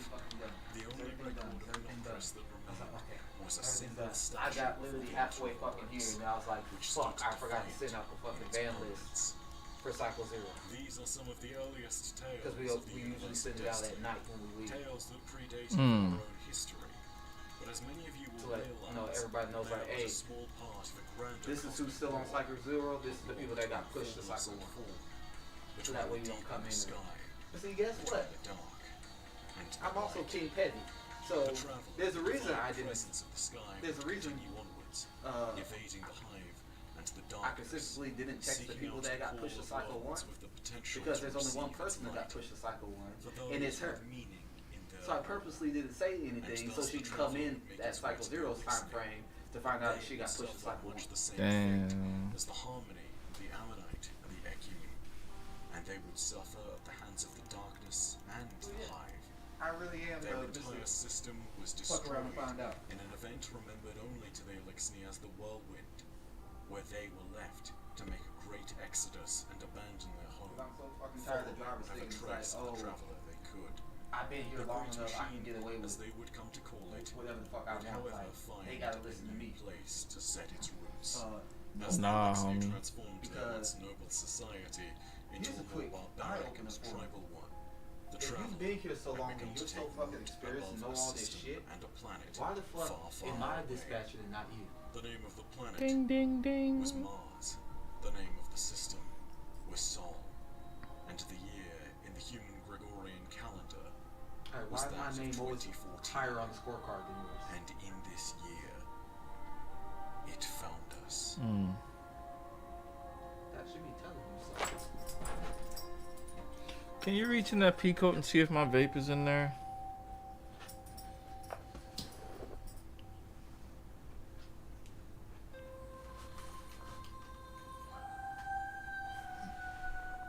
Thank you. Yep. In that year of 2014, humanity witnessed an unknown artifact entering the orbit of the atmosphere of our closest neighboring planet of Mars. It was clear for all to see. Humanity was no longer alone. What is this Porsche picture missing? Strange object was Wait, what of is it immediate missing? concern to Yeah, the powers of it Earth. feels And incomplete. 15 months later, with cooperation, planning, and commitment, humanity sent its response. Hold on, let me show you where it The started. combined powers of the People's Republic of China, Russian Federation, and United States of America led to the creation of the most famous space voyage known in human history. Okay, The voyage that pretty would come much to be where known it started. as Ares 1. And Right? so it was that one taikonaut, one cosmonaut, and That's one where it's at. astronaut, Shah, Mielova, and Hardy, all set out on a journey that Feels would change history. Exactly. Mars, of course, is a planet with little to no atmosphere. Right. And yet, See, here it has this car back here, so it did yeah. But because it's not the breath of another God as the wind car of the buffeted same them back and forth stature, before landing. it's out of place. Right. But once you remove it, It feels it empty. feels empty because you have all this dead space that doesn't fit the aesthetic of They the could start car. to see the artifact come into view But I'm over guessing it's the like the trees don't as fit they the aesthetic crested the because ridge it's ahead of them. They just saw a it metal. completely for the first The time. building looks like a warehouse It was at this 'Cause it moment is. or the like an first office. Martian So it's like rains it. began to pour, and the It actions just of the object that just were made makes it feel clear. so It was empty. terraforming Mars. And something else. It's like became clear I don't as know well. if it's like more so This it's like it alien just needs to be presence was not cropped to some kill some of conqueror or that some dead terrible space. invader. It was instead benevolent. Maybe. They called it Maybe. the Traveler, Let me see some. I'm gonna put a. and its arrival in Seoul would And make this one more of a change close up humanity of on the car. forever. This would Put a be known fire as the hydrant start over of our here. Golden Age. The me see what Traveler's that divine does. presence would be a boon to our system, and under the radiance of its light, Sol, Earth, and humanity would blossom. The planets and moons of the system were terraformed, with worlds like Mars and You know what'll help Venus that? Some becoming bokeh. with diverse ecosystems of life. Some bokeh would have really helped that. Resources. Blending out The that. moon became the blurring way out that station background a for bit. all of the system, Yeah. sending resources from Earth to far-off colonies. That's a pink ass on fire the hydrant. methane It is. I'm about oceans to change it. or the garden That fire route to hydrant pink Mercury. as hell. But perhaps It's like the most where they make important them challenge at. of all was the people of Earth themselves. Human lifespans tripled, and the fundamental ethos No, it's of our funny they don't even society really make all red changed fire and hydrants evolved. anymore. Not only were we more intelligent They don't? and longer No. lived as a species, They've been switching over but we also put to that either knowledge to use yellow. instead of squandering it. They've been having a We lot of cured a myriad of yellow's been diseases like that the had more haunted us. commonplace fire We're hydrants in studying Charlotte it for in like a the number past of like emerging what, scientific and 20 years, 20, philosophical 30 years. fields. And We now they're switching over to extinguished the white old and blue. hatreds of mankind's So they're past white fire hydrants with forever. a blue top. Humanity Hmm. It's created weird. vast monuments Like it threw throughout me the the solar fuck off. system I was like, as the traveler what the worked fuck to is seed this? it Why for is us. this shit white and From blue? the great Martian city of Freehold to the new Pacifica arcology of Titan. From the Yeah, solar they're research like a lot of stations times of now they're Mercury in Charlotte. They're to the now Ishtar like Academy mostly on yellow. Venus. Humanity began to flourish in every place imaginable in the system. Yeah, they've been doing that. Beyond merely the places we laid claim to, there were the remarkable The only time you'll see a red accomplishments we fire attained hydrant in is this about time. That does look a little bit better. Clovis Bray Corporation and others like them, leading the way and bringing forth It's some of putting more humanity's focus on the greatest Yeah, inventions. that definitely looks a little bit better. Was most notorious and It's putting more important focus of on the car. The I think War because the Rasputin, trees were so a detailed, it supercomputer pulled tasked some with focus the away from mandate the of car. defending Probably. humanity from extrasolar threats or sky shock alerts. Rasputin was an intelligence of such immense might that it was capable of predicting and calculating threats before having even encountered them, and of devising a solution to them so that they might never threaten humanity, even if they did enter the system. Rasputin was armed with a vast defensive array Oh, by the of way, weapons and doomsday Destiny devices lore. that could scorch black the skies. I noticed it, because I heard the voice. I was like, I know exactly what the fuck that But is. this wasn't the only invention of Clovis Bray. Goddamn light. They also created many incredible technologies, such as the intelligent I used to- nanotechnology known as SIVA. When I which was could be first started doing construct routes, anything imaginable.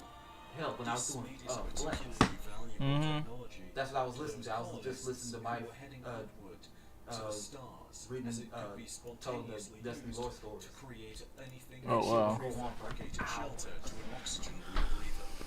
If given Like I the remember listening correct to direction. ones where they were like Furthermore, 3-4 hours when long. Malachi It's and like, mysterious new material was studied on Mars, the Clovis Bray Corporation discovered an entirely new state it's of matter. crazy because he doesn't where make data lore was videos completely anymore. free from the Oh, he restraints doesn't? of Nah. physical Oh, this was history. 5 years ago. This Yeah, state he doesn't was make known lore as videos Engram, anymore. and it allowed any idea imaginable to be stored. He still And of plays, but course, it's like There were the Exos, the a project of Clovis as much as he Bray that loves allowed it, he's like humans the to transport views their just consciousness into a mechanical isn't body there anymore. and Like live on Got at 17 million. human life well, expectancy. anymore. Huh. Like they There are started hints of dwindling down, and then it's like it past became lives of Exos harder still to alive like today, really do lore that videos give us an and idea then that they and may make have them been make more sense violent because in shit just be nature. all over the The fucking place. Exos dreamed Ah. of a place where they were born, the Deep Stone Crypt. And Because a lot of the some stuff that he them did go lore there on is like, peacefully through for a instance, field like, of golden millet. Most of them dream of almost he can endless take a battle character and that to character reach has the different tower lore where they cards were like born. among like But this all is over the not place, to so say he can that dive Clovis deep Bray and was like not the pull up only the lore one on this whole researching thing. remarkable technologies for humanity. But like some of this other stuff is like it's so minuscule and it's not connected to anything fully. Mhm.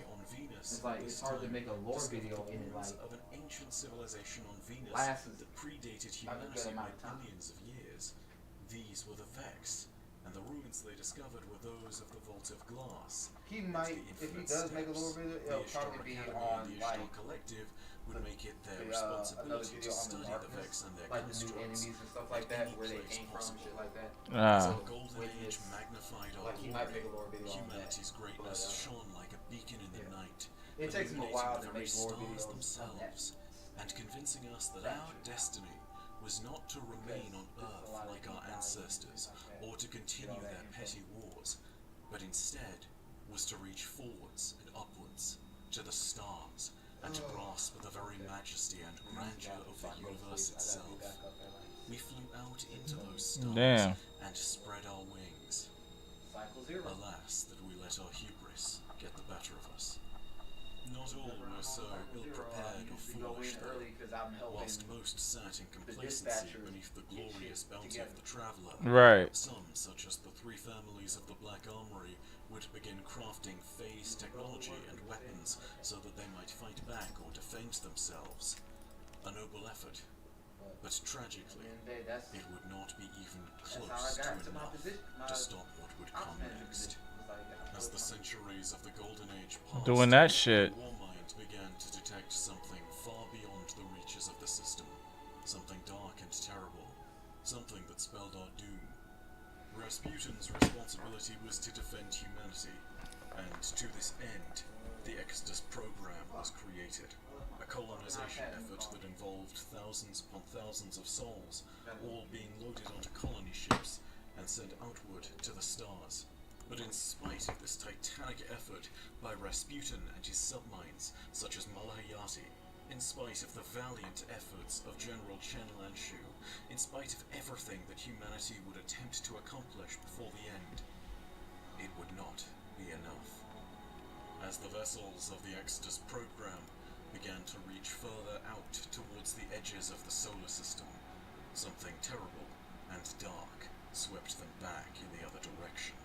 The Warmind raised its mighty weapons that were strong enough to shatter the might of stars, and responded to this threat with the full fury of its Of arsenal. course, somebody parked in my But fucking alas, even this was not spot. enough. It's every fucking Friday. Oh, somebody parked in your usual spot. Yeah. Every Friday The they do it. darkness had found our system, and in doing so, 'Cause any other time had they'll be found parked. the traveler. They'll be parked Doom was on upon the us. opposite side. The Golden Age was ending. The And they'll still collapse get back had before me, begun. but they'll park over there. But it's like every Friday they park in that spot.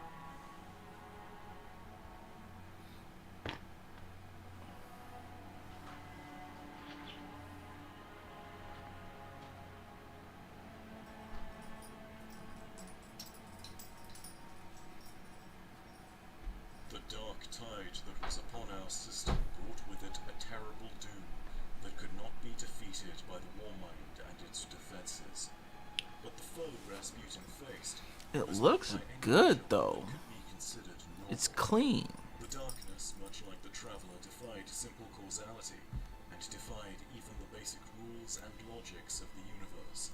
Physics, mathematics, they meant nothing before this entity. It could not be defeated with the weapons of the Warmind alone, and it was made clear from this moment that our annihilation was inevitable. The vessels further out in the bounds of our system were crushed by the darkness as they attempted to reach beyond the asteroid belt. These ships would eventually form a mass of broken debris within the belt itself, and this place, this terrifying graveyard of all that humanity had hoped to see, this would come to be known as the Reef. And this would be a fate much like many of those on Earth and its colonies would suffer. They would be crushed beneath the wheel of the shadow of darkness as it passed ever onwards through the howling void of the universe, killing indiscriminately in the name of its twisted logic that life should be able to fight and meet strength with strength. But the darkness's fury was not yet sated. The darkness had another target in mind. It was also here for the Traveler. The details and accounts from this time are limited and unclear, but there are several accounts worth referring to when speaking of the darkness during the collapse. The account from Cade Six's journals speak of a terrible miasma that spread across the many worlds of the system, holding every human it could find in its grasp, and drowning them in a tide of doom and despair. Cade seemed to point towards the darkness having a malicious consciousness. As it was drowning its victims, the victims were allowed to be fully conscious. They were aware. Go right the They fucking were head. lucid. Go And right yet, by your even as goddamn self. agony I and am pain not moving the washed fuck up over there. them, the Yeah, I don't darkness even really wished want them to to fucking witness the visit destruction of their world. any time It wished between them the to know months of they had been beaten, September outmatched, and utterly April. destroyed. That they were unworthy of existence. Because I know goddamn well there's a high chance Nothing more. The anytime Black during one of those Hole months it can a get series of brutally journal fucking cold. entries kept by the founder, Yep. Henrietta So, Moran, detailed another encounter with I the refuse. darkness. Will Their not group go. had been locked within one of the fortified facilities of the Black It's like, well, Armory. you don't want to go And to the had to summertime hold either back because it gets terrible, brutally hot. It's like, guess what? indescribable You're damn creatures right. That's that why I'm not broke going through their at all. defenses. They smelled only like wet earth and made Ain't sounds good reason akin to to go. the screeching of machinery. One thing that is made clear by every entry is that the foe Like if that I'm had going taken up there, Earth like was a let's terrible say one like that would see I us go all to Chicago. destroyed if something was not Only done. reason why I'm going At is this to time see in your, the it's system, like to meet your others were family, starting to stake their claims too. It meet was your in grandma these and all that moments stuff. that Like another that's the only reason I terrible would pair of go. interlopers arrived. Other than that, Nokris and Zora, I ain't going. the will of thousands, took it upon themselves to Hell, I claim got the family in promise New of York. Mars I and don't to go to rain visit down them, an 'cause assault it's too on damn Hell's cold. Basin, where Rasputin's main control center was kept. and they're not even technically. However, in They're a successful Long attempt to Island. hold off the forces of the Hive Prince and the Worm I God, still don't want to fuck with them. Rasputin used its power to flash freeze the entire region, locking the Worm God, the Prince, New and Jersey, their Hive servants maybe. away under a thick sheet of Maybe. ice.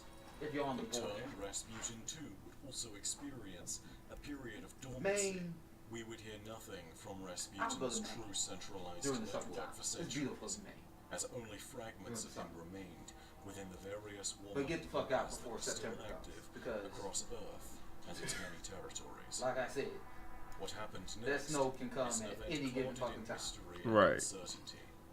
Some spread rumors that It can the come in traveler was any in the month process other of than the fleeing months of system, June and as it had July. done so many Any times other month, before. you can get Others stuck. spread rumors that Rasputin might have engaged It the might not traveler last that as long it attempted to flee during the in summer order to months, prevent this but you outcome. can still get it. And some And when you get really it, believe that the traveler you're getting a lot. was attempting to find the right spot You're to getting stand at least a foot. and fight Right. against the menace that had Winner. embroidered itself throughout Oh, our you can kiss your system. ass goodbye. You're getting at least about Whatever 3, the 4, truth 5 feet. might be, the traveler moved from its previous resting place on Io That shit and goddamn found its way piled to up. Earth. Like, Here, goddamn. it would make a It sucked being a titanic kid in stand fucking against Maine its enemy, going to school. the darkness. Cause you sit here, if you The got battle from was down long, south and like you saw and it would snow, like, shake oh, the heavens snow, and the earth. snow day, A we're not battle going of to school. proportions that Nah, good luck with that. You look outside and you see like, of the oh, it's titanic like forces about of the 3 feet of cosmos, snow. of a yin and a yang, It's like, smashing yeah. against Then each you go other, back to sleep, breaking and you upon wake each up in the other morning, like it's like, waves on no the rock, school. Your with parents enough come and they force be to like, level a what you mountain doing? and raise it again. Hey, get your ass up, get your shit on, like, The two you ready to go to school, like, The two how we gonna go to stood, school and there's The snow two on the roads? tested It's like, look themselves. outside. and You once look more, outside, and the roads are fucking clear. Right. it was crippled and broken. You just got this But huge it mound of snow that's like sacrificed piled like itself to save us. fucking and to 13 push feet back high in the front of your darkness. fucking driveway. But its sacrifice was not without some form of hope. like, With the traveler's like, dying oh yeah, breath, like it created the you thought you ghosts. weren't going to school. Like, no, you going to school. This is actually the opposite. You go to school, the parents stay at home from work because they can't get the fuck out their damn driveway because the snow's blocking And their would seek out driveway. those amongst the worthy dead who might possibly provide hope to humanity See and them its kids put on them big defenders. ass fucking These snowsuits would be and the boots. few Yup. chosen They're sitting there champions waddling to the that fucking could wield the traveler's light as a weapon. And the In the funniest earliest shit. days that followed Because the we stayed, collapse, like we stayed on these beings were in the known as military the Risen. housing. Mm-hmm. But whilst they would So, come later to be there known was as this one warlords or there's a overlords road or simply where our bus light stop is at. bearers, today they are known by So a the bus simple stop name, is at the top of a hill. the Ooh. Guardians. That hill is like With the terrible events of the a final solid clash 45-degree, ended and the incline. ghosts released into our system, like easy. the events that would make up And the you see the collapse kids. would come to Most a of the kids close. lived at the bottom of the fucking But there hill. was one far stranger account from the collapse. So that you was see the given. kids trying to get up An to account their from bus one stop. of They the be trying to Exodus walk up the program vessels sidewalk or the that street. hit the asteroid They belt. get like about Just 10, as the 20 feet up, darkness and then they would was just lose their approaching grip and us. just slide the fuck back This down. vessel, Exodus That Green, sounds hilarious. alternatively known as And the Gang worst Way, part is, would the become bus crucible driver of would the sit there forces of light and and dark, watch him struggle. and would become the And then be birthplace like, of an entirely new You got species. 30 seconds to get up here or else It is I'm leaving you because I ain't In coming these down most there. calamitous of moments, that the Does he people know if he of go the down there, he probably ain't gonna be able to He get ain't the getting fuck back up. So he don't go the fuck down there. I remember one kid, he managed to make it almost all the way the fuck up. He was like maybe like 5 feet away from like where it levels out. He ended up sliding all the way the fuck back down. Damn. And then slid further away because of the momentum of him sliding down the hill. He slid like a half a block on top of that. how a new kind of being He was sitting there crying, and I was just one of both dying the light laughing. and the dark, of the deep. It was so funny because when he stopped sliding, that's when the bus pulled up. He's just sitting there looking like, I'm not attempting that shit anymore. And I'm sitting here looking at him like, why don't y'all just walk in the fucking grass? Where y'all have more grip? These people are stupid. Like, why are you trying to stay on the fucking sidewalk in the road where there's still ice? Soul, but also in time. Well, the road wasn't ice, it was just slushy. A people that would be Right. It was just a bunch of slush because they treated the roads. their leaders. But it's like, The Morasena also comes bro, with a you warning, stupid. namely that in our attempts to grasp its truth, we may in fact mistakenly When it learn gets to believe cold a enough lie. where the actual It is therefore once again water in the at this inlet freezes point over. that I should state that the story of the That Owako's water's connected to creation the is ocean. told through a single Ooh. source. So you and can that the imagine, truth like, of the matter that has, may elude us. it's fresh water That mixed said, with yet salt again, water. it is our Right. It has salt in it, so it's not supposed to freeze. Yeah, it's not, that bitch freezes. And when I mean freezes, it freezes. Like, that ice is like a good 7-8 inches thick. Oh no. So they be go like, the kids go out there and they be playing ice hockey and shit like that. Alice Lee Running detected across a the strange inlet signal to the other that side. was following them for approximately 18 hours like- in radio silence. They be sitting there like, come on. After I'm like, fuck repeatedly no. ignored hails, and just as Captain Lee That shit break, you gonna have a problem. she Like, might make a first of all, sharp about turn I and am face the their ghostly only stalker. nigga The message was in this received entire from neighborhood. Rasputin. If I go missing, Rasputin had detected a hostile extrasolar people gonna intruder notice. in the system had initiated And they gonna be a looking for carnival y'all raid crazy to ass to talk about. bring Yeah, let's all go the out on potential the weapons in the ice. system I'm black. They under know his I ain't going control. the fuck out there. Rasputin demanded control of the Exeter screen and its onboard guns. But as Captain Alice Lee decided what to do next, torn between her Like, I colonial run through the mission woods her and shit duty like to that Earth, with y'all. darkness swarmed around But the I hull of the have to ship, draw the line and fucking through its somewhere. veil, even the light could not be seen. White Terrible kids. gravity waves shook the ship as they simultaneously compressed and expanded. But the one thing I every did love about that molecule of the inlet, crew though, and their vessel. After the you can vote actually from the just crew came in grab to a continue on crab instead trap of returning or to a shrimp Earth, trap. Alice Lee Mhm. attempted Right to there, you send a just toss it in signal the inlet, leave it broadcasting there a overnight, declaration of come neutrality back to their unknown in assailant. the morning. Alice Lee You got about stated 3, 4, 5 that they crabs in wished that to bitch. be treated as a separate Sounds species great. that was not party to baseline Oh, you human want some fucking conflicts oysters and some or their crabs? Go out there allegiance to to the the inlet. traveler.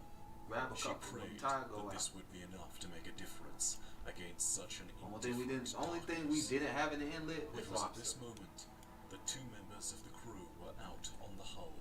But we had a place One we of can them go had followed the other Go out. get catch it. lobster. The first That of was them not. It was like maybe like Mara. 15 minutes away. Wild caught fresh seafood. Yep. She They had were kicked big, off too. the hull with 50 kilometers worth of tether, and her brother, huge. Baldwin, had followed her out Like, oh, you into want the to go darkness. fishing? As the message Okay, requesting go the fishing. You massive gotta go- entity's You need a indifference boat because the was fish didn't come broadcast into by the the inlet. captain, the Because them darkness damn around crabs them tear their abated, ass up. and Mara saw a pinprick But of light. did It you was all- at this moment that Mara So found one of the herself neighbors that actually and all stayed the like right there occupants on of the crew of on the one of the ship houses with the behind water, her, so they actually had threatened kids to like be crushed get them on between their the boats, mighty take it out like presence maybe of about light that had just arrived 100 yards. and the terrible darkness Catch a that bunch of fish. swarmed the area.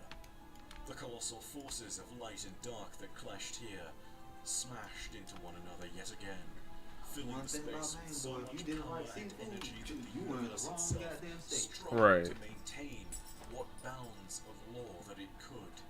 This was a battleground that was being decimated by the powers. So of that whole two state's powerful about entities. seafood. Yep. It was like dividing by zero. Majority of the or counting seafood infinity. in the state in the As the two violent country comes entities from finally Maine. reached an equilibrium, the real effect of the power began to manifest. The universe created a singularity, a gaping black hole, as an effort was made to cease the paracausal forces that were tearing the very seams of reality apart. The forces of the universe swirled and buffeted around Mara, I'm and done. it was at this moment that the mistakes of the Alright, universe I'll were to be play with you swallowed later. inside the singularity. Everything pulled forth, and darkness and light continued to I fight. don't give a fuck. And at this moment, Mara made a choice that would change the universe. She Go lay down, detached go herself sleep. from the 50 Catch your kilometers of bedtime, tether goddamn. that joined her and the ship, and together, all were pulled down into the singularity. All of them had the same fate, to be swallowed by this black hole. But Mara knew what she wanted. Mara knew her fate. She reached out at the edge of death, and knew that she would be the first. But it was not death and sweet silence that found her. Instead, it was new life, and a place of miracles. The Awoken records next speak of Captain Alice Lee experiencing a primordial divinity of sorts. As her existence increased in complexity, she developed a small sense of purpose that grew and blossomed until she willed into existence the world that she wished to have found for her people, and in doing so, willed herself into that world as a being not of divine presence, but still of an immortal one. Then she fell to this earth, and lived upon it.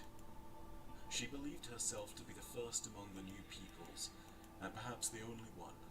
But then, lying on a black stone, somewhere near the crashed remnant of the ship, she discovered Mara. As Mara woke, she realized where they were, in a world of incredible bounty within the folded fabric of hidden space-time. They were inside the black hole. Alice Lee inquired why it was Mara that happened to be second.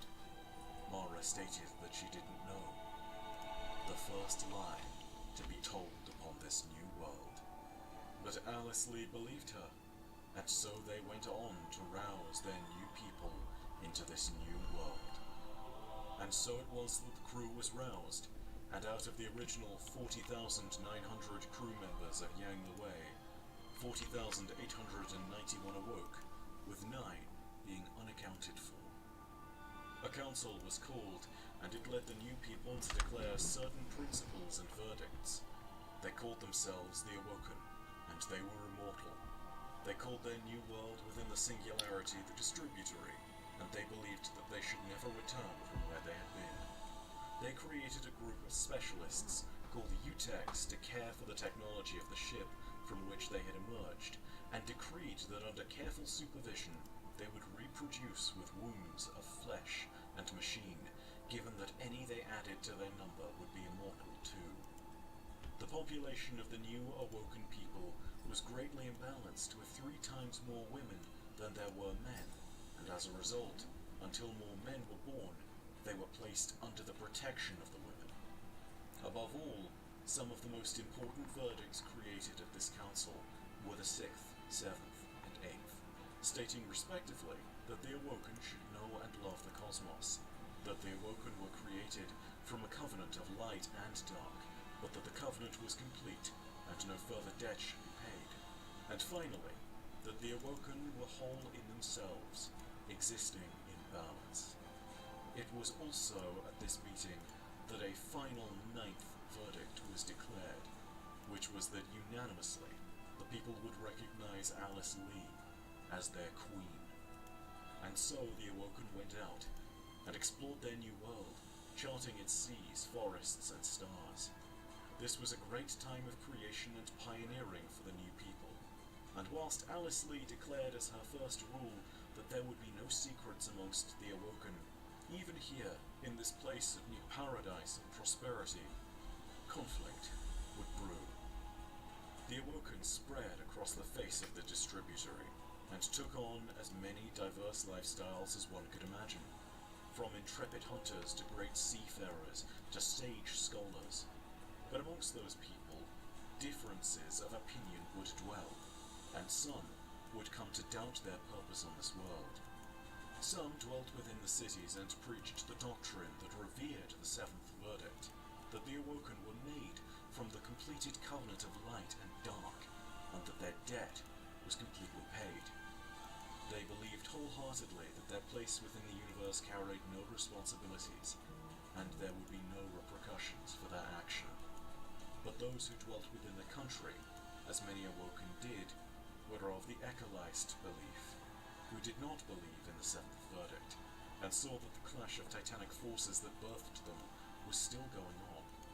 They believed that they owed a cosmic debt, one that would eventually need to be repaid. These two ideologies could not be so easily brought into balance. The Ecolists and their opposing sanguine believers were divided, but then a spark ignited a flame. An Ecolist known as the Diacer walked into the cities and loudly accused Queen Alice Lee of deicide, the murder of gods. When questioned about this claim, she stated that when Alice Lee had created the world, she could have conceived of it to create the Awoken as gods, so that they might be free from all forms of suffering and pain. Immortality was one thing, but to be truly powerful, and yet to be denied this? Deicide was an appropriate term, perhaps. If this was true, this represented an original sin, and what's more, it represented a secret that Alice had kept, even as she had declared that the Awoken were not to keep secrets. The division between those that believed they owed a debt to the cosmos and those that did not ultimately led to a conflict between the Awoken peoples known as the Theodicy Wars, and whilst the nature of the conflict, at least in the Mara Sena, is indicated to be of a smaller nature, nonetheless, people died, and the balance between the two sides had to be struck and a truce negotiated. Alice Lee petitioned Mara Sov, who had been part of the Ecolist camp, to find her mother, who was a skilled negotiator and could broker the peace. The mother of Mara and Aldrin, who had been returned to life as Aldrin, saw through Mara's games, however, and saw part of the truth, which was that Mara, not the Diasurm, was the source of the Ekalist movement. The Diasurm was merely a pawn. This was part of the truth, but not the whole truth.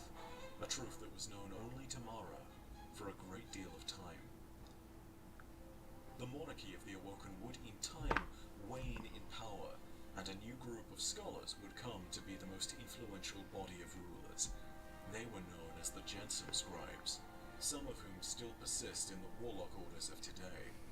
The scribes who would routinely send Gensum knights on missions to test the reality that they had been studying, knew that Mara and Uldren were gathering lore and prophecies pointing towards the potential day when the Ekalists would be proven correct, and when the Awoken would need to repay their debt. The Gensum Scribes knew that this could cause another Theodicy war, and so when a tall, strong warrior named Sieur Ido walked into the court of the scribes and demanded the knowledge necessary to hunt and kill Mara for her supposed murder of the Diasurm, the Gensum Scribes obliged, and gave Sieur the knowledge she would need to hunt down Mara. However, a second Awoken queen was rising to prominence in the Awoken monarchy. Ngoya Pin received a cloaked and masked woman in her court one day, whispered by some to be Mara and others to be the Diasurm. Whatever the case, it mattered not, for after a long time of having the cloaked figure reside within her court, the monarch declared herself a true Ekalist.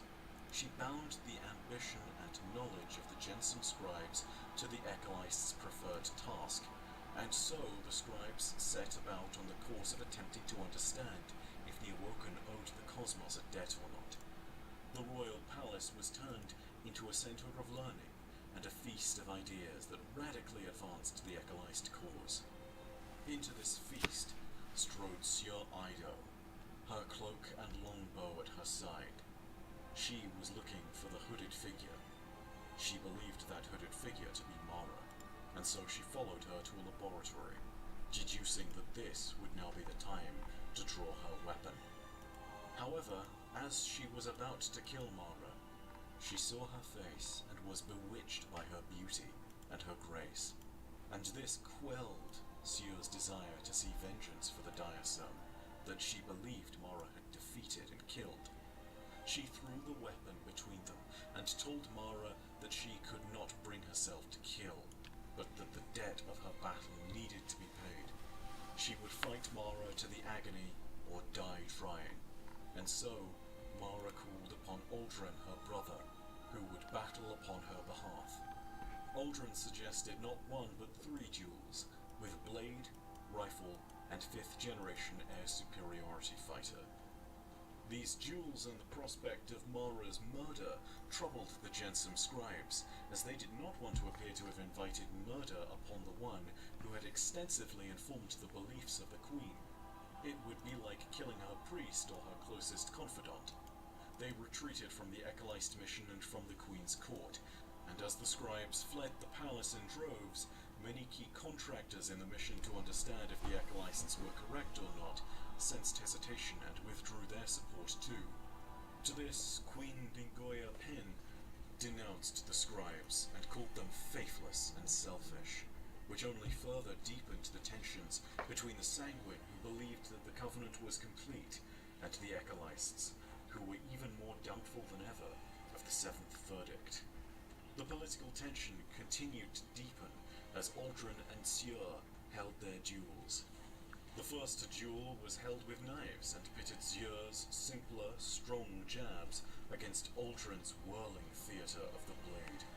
But they were equally matched, and a draw was called. Alright. In the second challenge, I think we're solid on this. Like, really. Whilst Uldren blended in and used Like, his stealthy abilities to hide and stake out the fight. I spent a total of about 3 hours on this photo. We'll come back tomorrow, but I think it's done. I really think it's done.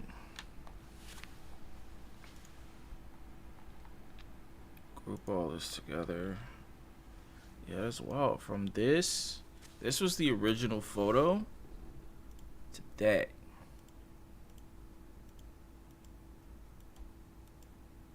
Ooh, something's wrong. Hold on. Something's off. Where is that coming from? Alright, so that's further down.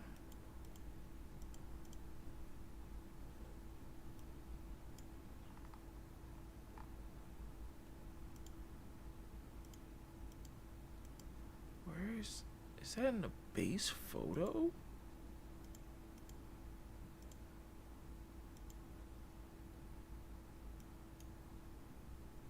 No, it's here.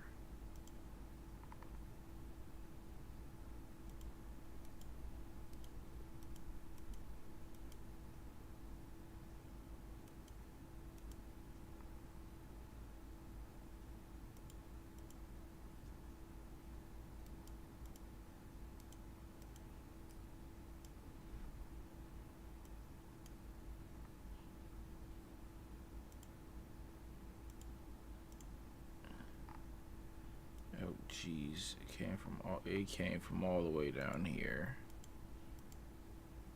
That's where it came from. Crap. I'm not redoing all of this.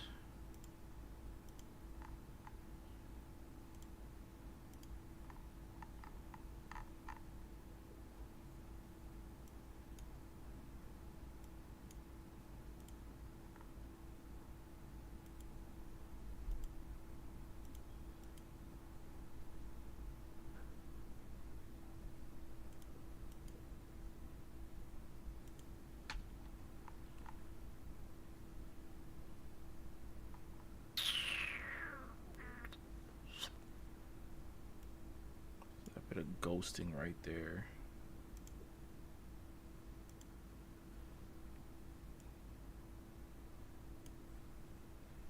What can I do about this?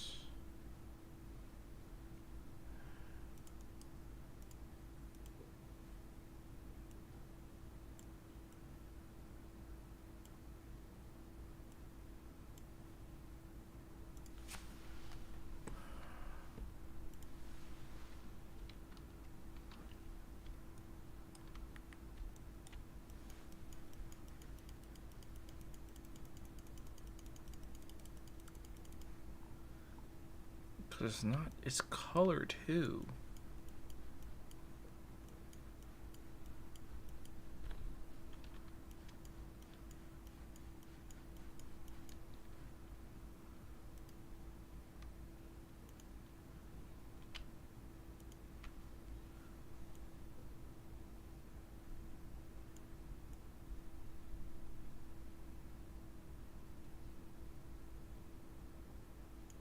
There we go.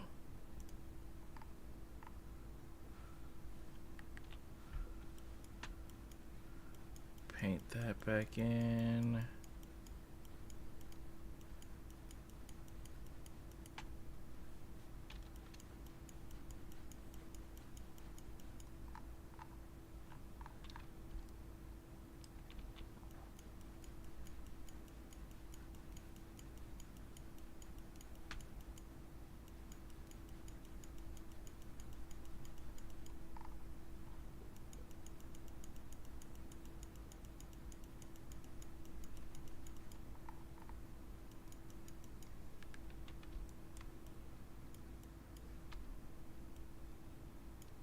There.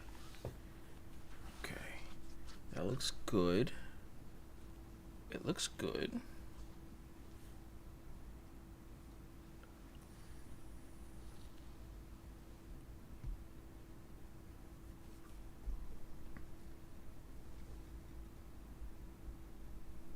Though I do feel like the car stands out just a little too much.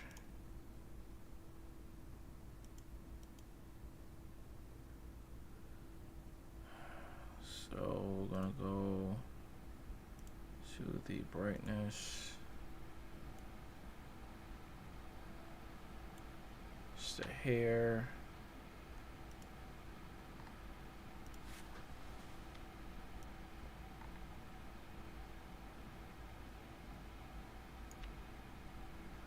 Actually, no. Yes.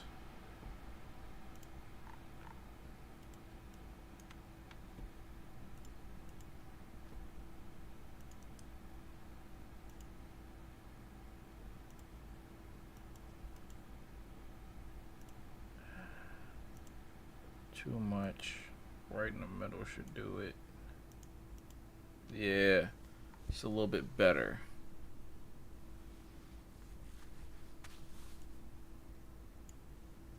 Yeah. There we go.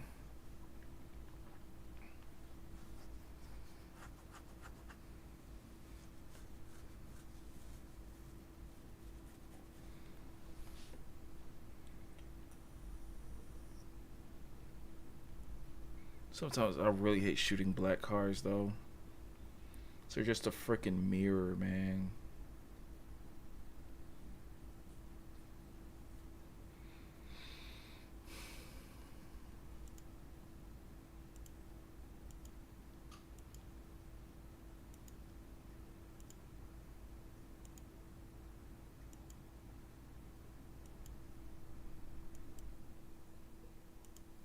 I mean, overall, the transformation is fantastic.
Then maybe put the Porsche logo up there. Maybe.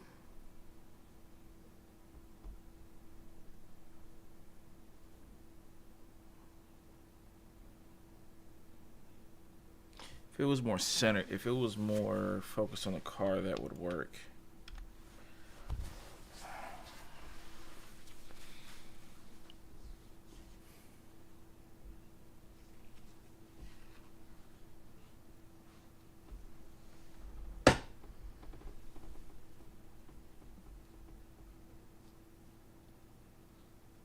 Well, I'll just let it go for now. Come back at it, take another look at it tomorrow. Yeah. All right, so that's gonna be it for this one, guys. Thank y'all for joining me. I'll catch y'all in the next one. Oh, a new sub. Awesome. Thank you, Kim. I appreciate that. Oh, and Inferior Penguin, thank you. Alex, thank you for the sub. Let's see, some people that I missed. Person with all the Japanese script, I don't know what that says, but thank you. Clark, thank you. Switch. Another Japanese text, thank you. And then, yep, now I'm back down to Nitro. So yeah, thank everybody who joined during this live stream. I really appreciate the subs, I really do. I'm trying to grow the channel. It's a super small micro channel, and I am trying to get to the point where I can make a living just doing streaming and YouTube and Twitch and whatnot. So all the love is greatly appreciated. Thank you, Dr. Gamer Plays, for the brief conversation, for the lurk. You know, thank y'all so much, and I will catch you guys next time. Adios.